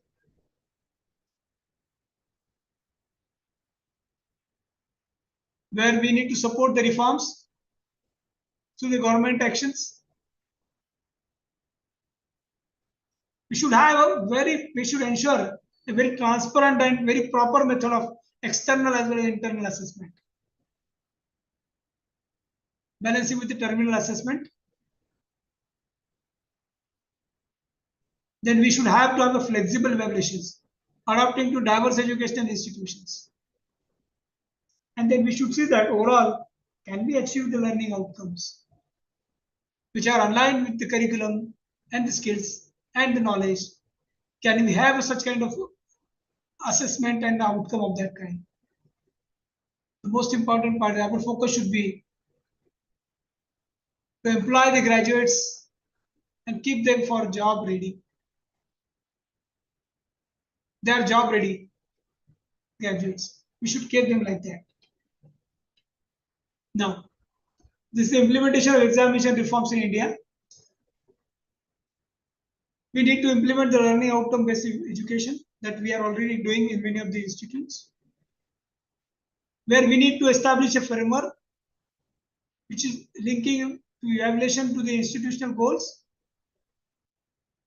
Then we need to develop models for the different programs, create a tailored models for UG, PG, MPhil and PhD programs,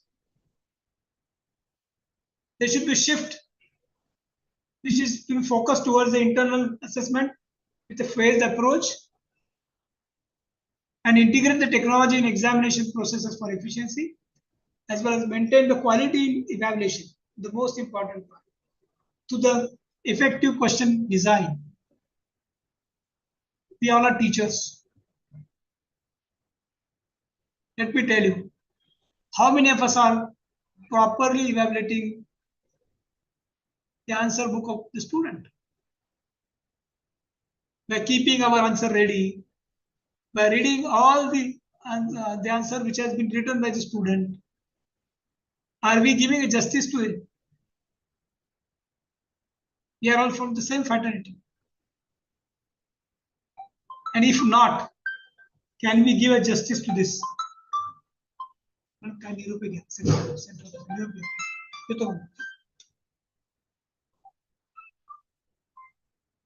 If we are not giving any kind of justice to them, can we have a right of evaluation of the students?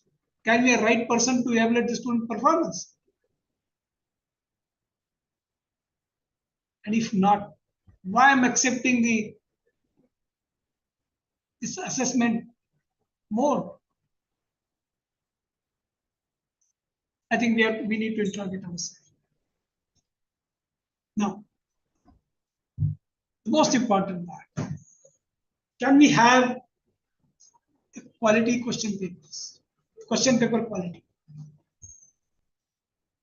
Because need for the significant changes in question paper setting is also very important. That's the need. While setting the question paper, there should be clarity and unambiguous and well-worded questions. At the same time, we should review for its quality assurance.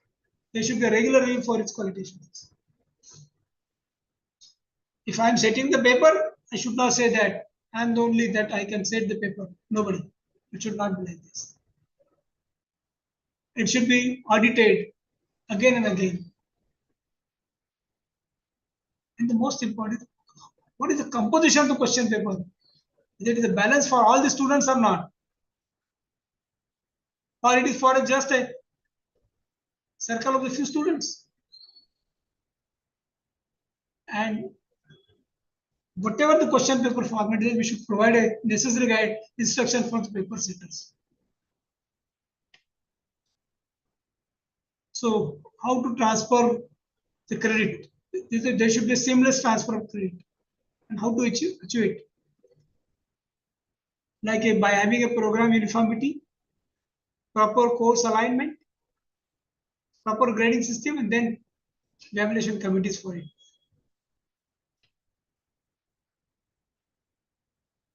So this evaluation modernization period is like this. We have to we have to see that there should be reform cells, procedure assignment, and stage moderation. Stage moderation should be there. At every stage, it should be modernized. The question paper should be modernized. I'm not talking answer paper. These are certain components of the on-demand examination systems. There is a national board which particularly focus on the distance programs. Then I told you there is a technology and automation there, and this examination system should be open to all. It should have all attributes which needs to be attained properly. This is a balanced evaluation framework where there is an internal assessment, external examinations,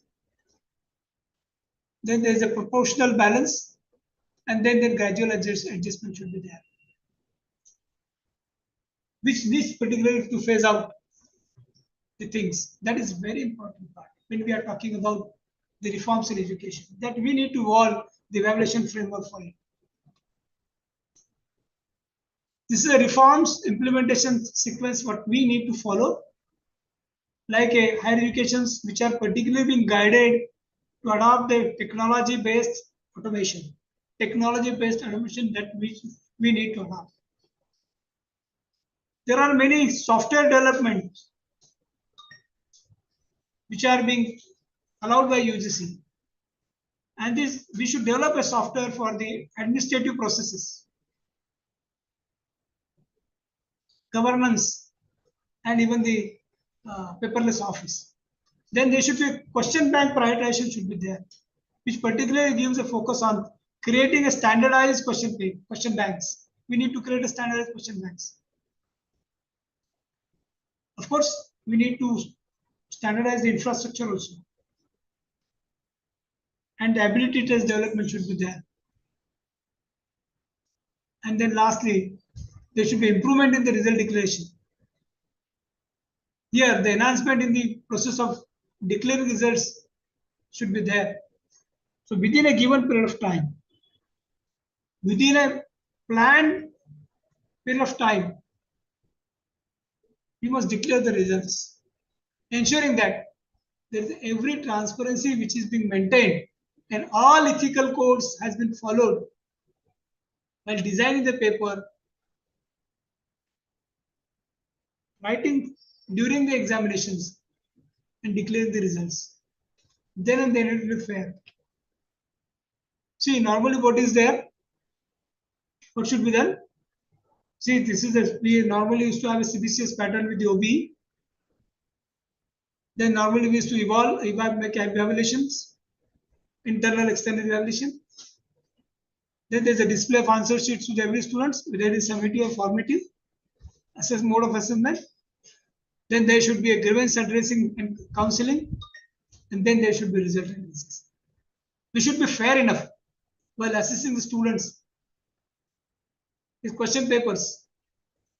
We should be very fair enough in assessing his answer sheets, displaying in before declaration of results, and with a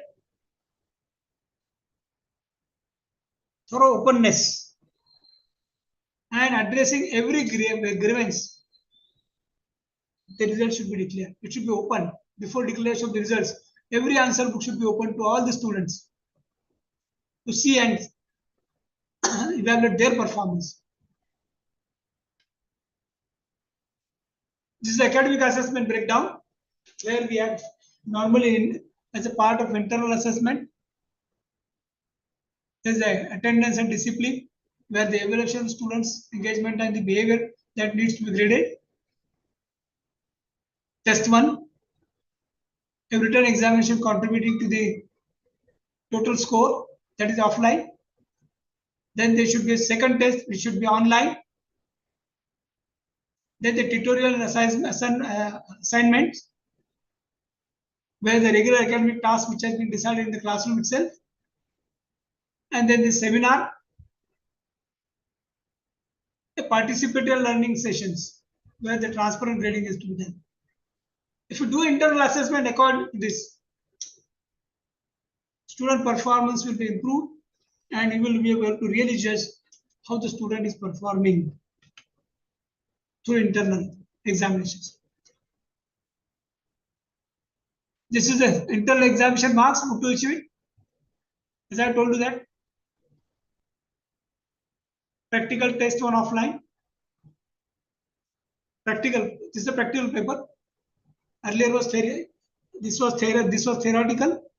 This is theory paper. Assess internal assessment. This is a practical assessment. Then the fieldwork assignment, attendance and performance, and record. On the basis of that only, the internal assessment can be, but the practical can be done. This is the examination evaluation process, where there should be offline as well as online evaluation. Offline evaluation during the semester, 50% weightage should be given in-person examination, and 50% weightage should be given on the online evaluation and semester online evaluation semester end. That is MCQ format. If you do it accordingly, the result, if you analyze the result will be declared within 48 hours after examinations. All summative assessment in the online mode, all formative assessment during offline mode. If you do it with a different way, I am sure that you can declare the result of your student within 48 hours, even by your examination department.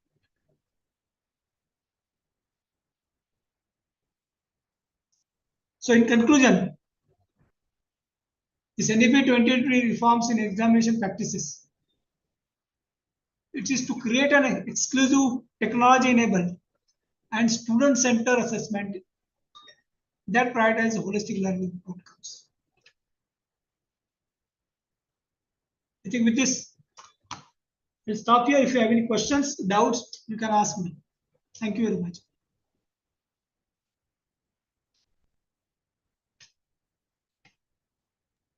Participant, any question? You can unmute themselves.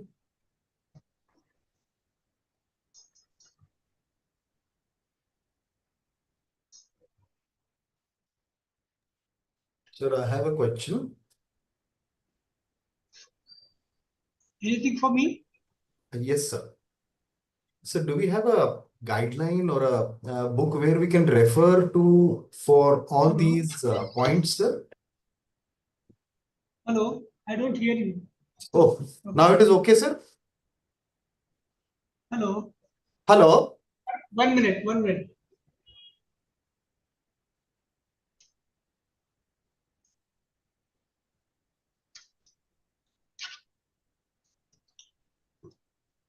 Hello, Hello?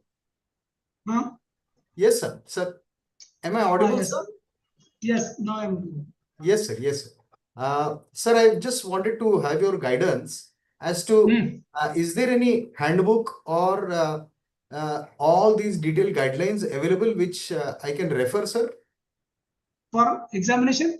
No. For all these guidelines for NEP that you have elaborated in the Yeah, current. yeah. I have a draft of it. Acha. Definitely, I'll be able to provide you. Oh, lovely. That will be nice, sir. If you can share it with us, that will be very good, sir. Yes. That's all. Thank you. Okay. Good evening, sir. Hello, good evening. Participants, any questions? Hello. So, Hello. Hello. I have a question, sir. Hmm? Hello. Am I audible? Yes, you are audible.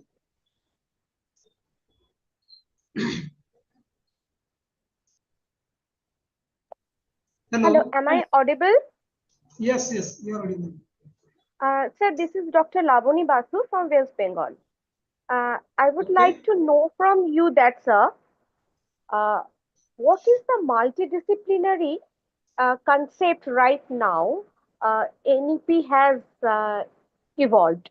I mean to say that you have already discussed that the core subject and uh, other subject from any other discipline means that Yeah. engineering students can pursue or take other subjects like from humanities or social science. Yes.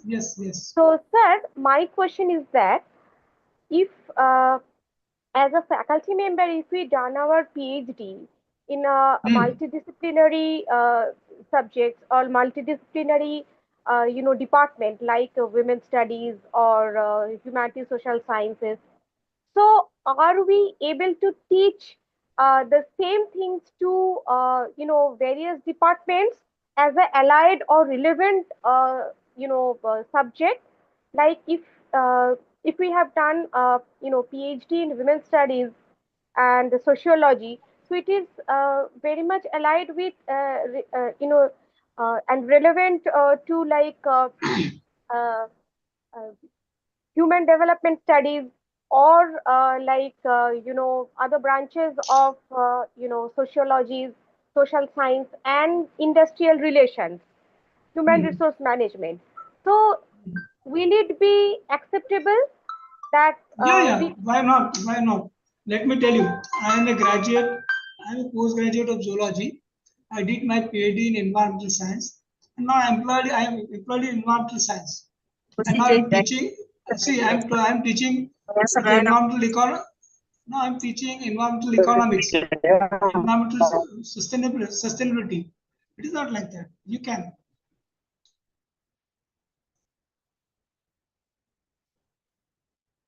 Hello.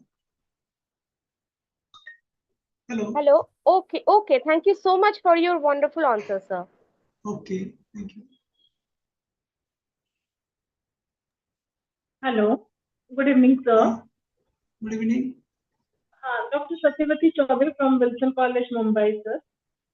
Sir एक Okay. प्रश्न कि आपने जैसे अपने last वाले slide में बताया कि 50% हम MCQ रख सकते हैं ऑनलाइन के लिए, राइट सर?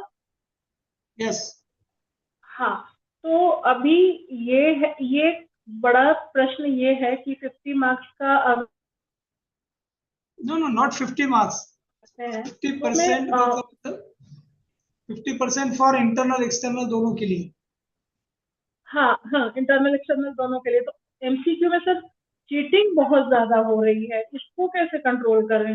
नहीं, आप तो ओपन बुक दे दीजिए.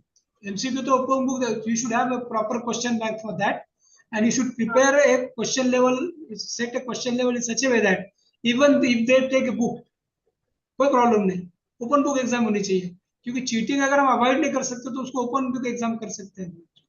ओपन बुक में देंगे तो बच्चा और कंफ्यूज होगा और उसको प्रॉब्लम आती है. क्योंकि कैसा है, we normally used to what we do, हम जो हमारा क्वेश्चन लेवल जो है बहुत इजी मोड पे होता है. हमारा जो MCQ लेवल है वो बहुत क्रिटिकल थिंकिंग के हिसाब से होना चाहिए और उसका लेवल भी सेट होना चाहिए.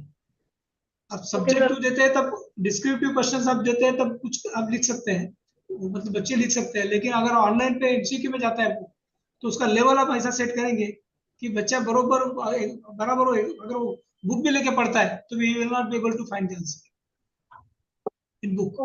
सो that for that he should study it fairly and thoroughly. जैसे हम MPSC में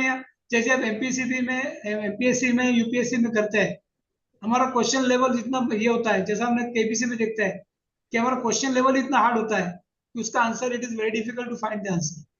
सो accordingly if you could set the paper, बच्चा बुक भी लेकर बैठे तो कोई प्रॉब्लम नहीं है. Yes sir. IB book boards वगैरह में है ऑलरेडी, एक ओपन बुक टेस्ट करेंगे और क्वेश्चन लेवल बहुत बना देंगे सर. डिफिकल्ट क्वेश्चन लेवल होनी चाहिए. उसके लिए teachers should be very serious about it. Okay. Thank you for your answer, sir. Thank you.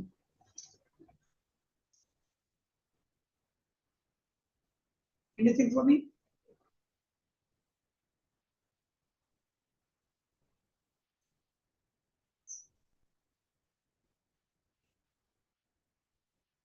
Any more questions? Participants, you can unmute and ask. The resource person is just waiting for your questions. No, sir. Thank you. Okay. So if there are no questions, we can conclude this session here. So on behalf of UGC Malviya Mission Teachers Training Center, Dr. Babasaheb Ambedkar, Marathwada University, Chhatrapati Sambhajinagar, my special thanks to our honorable guest, Professor Satish Patil sir, Principal, SBS College of Science, Chhatrapati Sambhajinagar, for sparing his valuable time and setting the tone of this event through his inaugural session, inaugural address and keynote in this NEP orientation and sensitization course. Thanks a lot, sir. Thank you. Yes. So with the permission of Honorable Sir, I declare that this meeting is over. Yes. And participant can leave the meeting, and tomorrow at 2:15 they can join. Thank you. Okay. Thank you. Thank you all participants. Wish you all the best. Thank you, sir.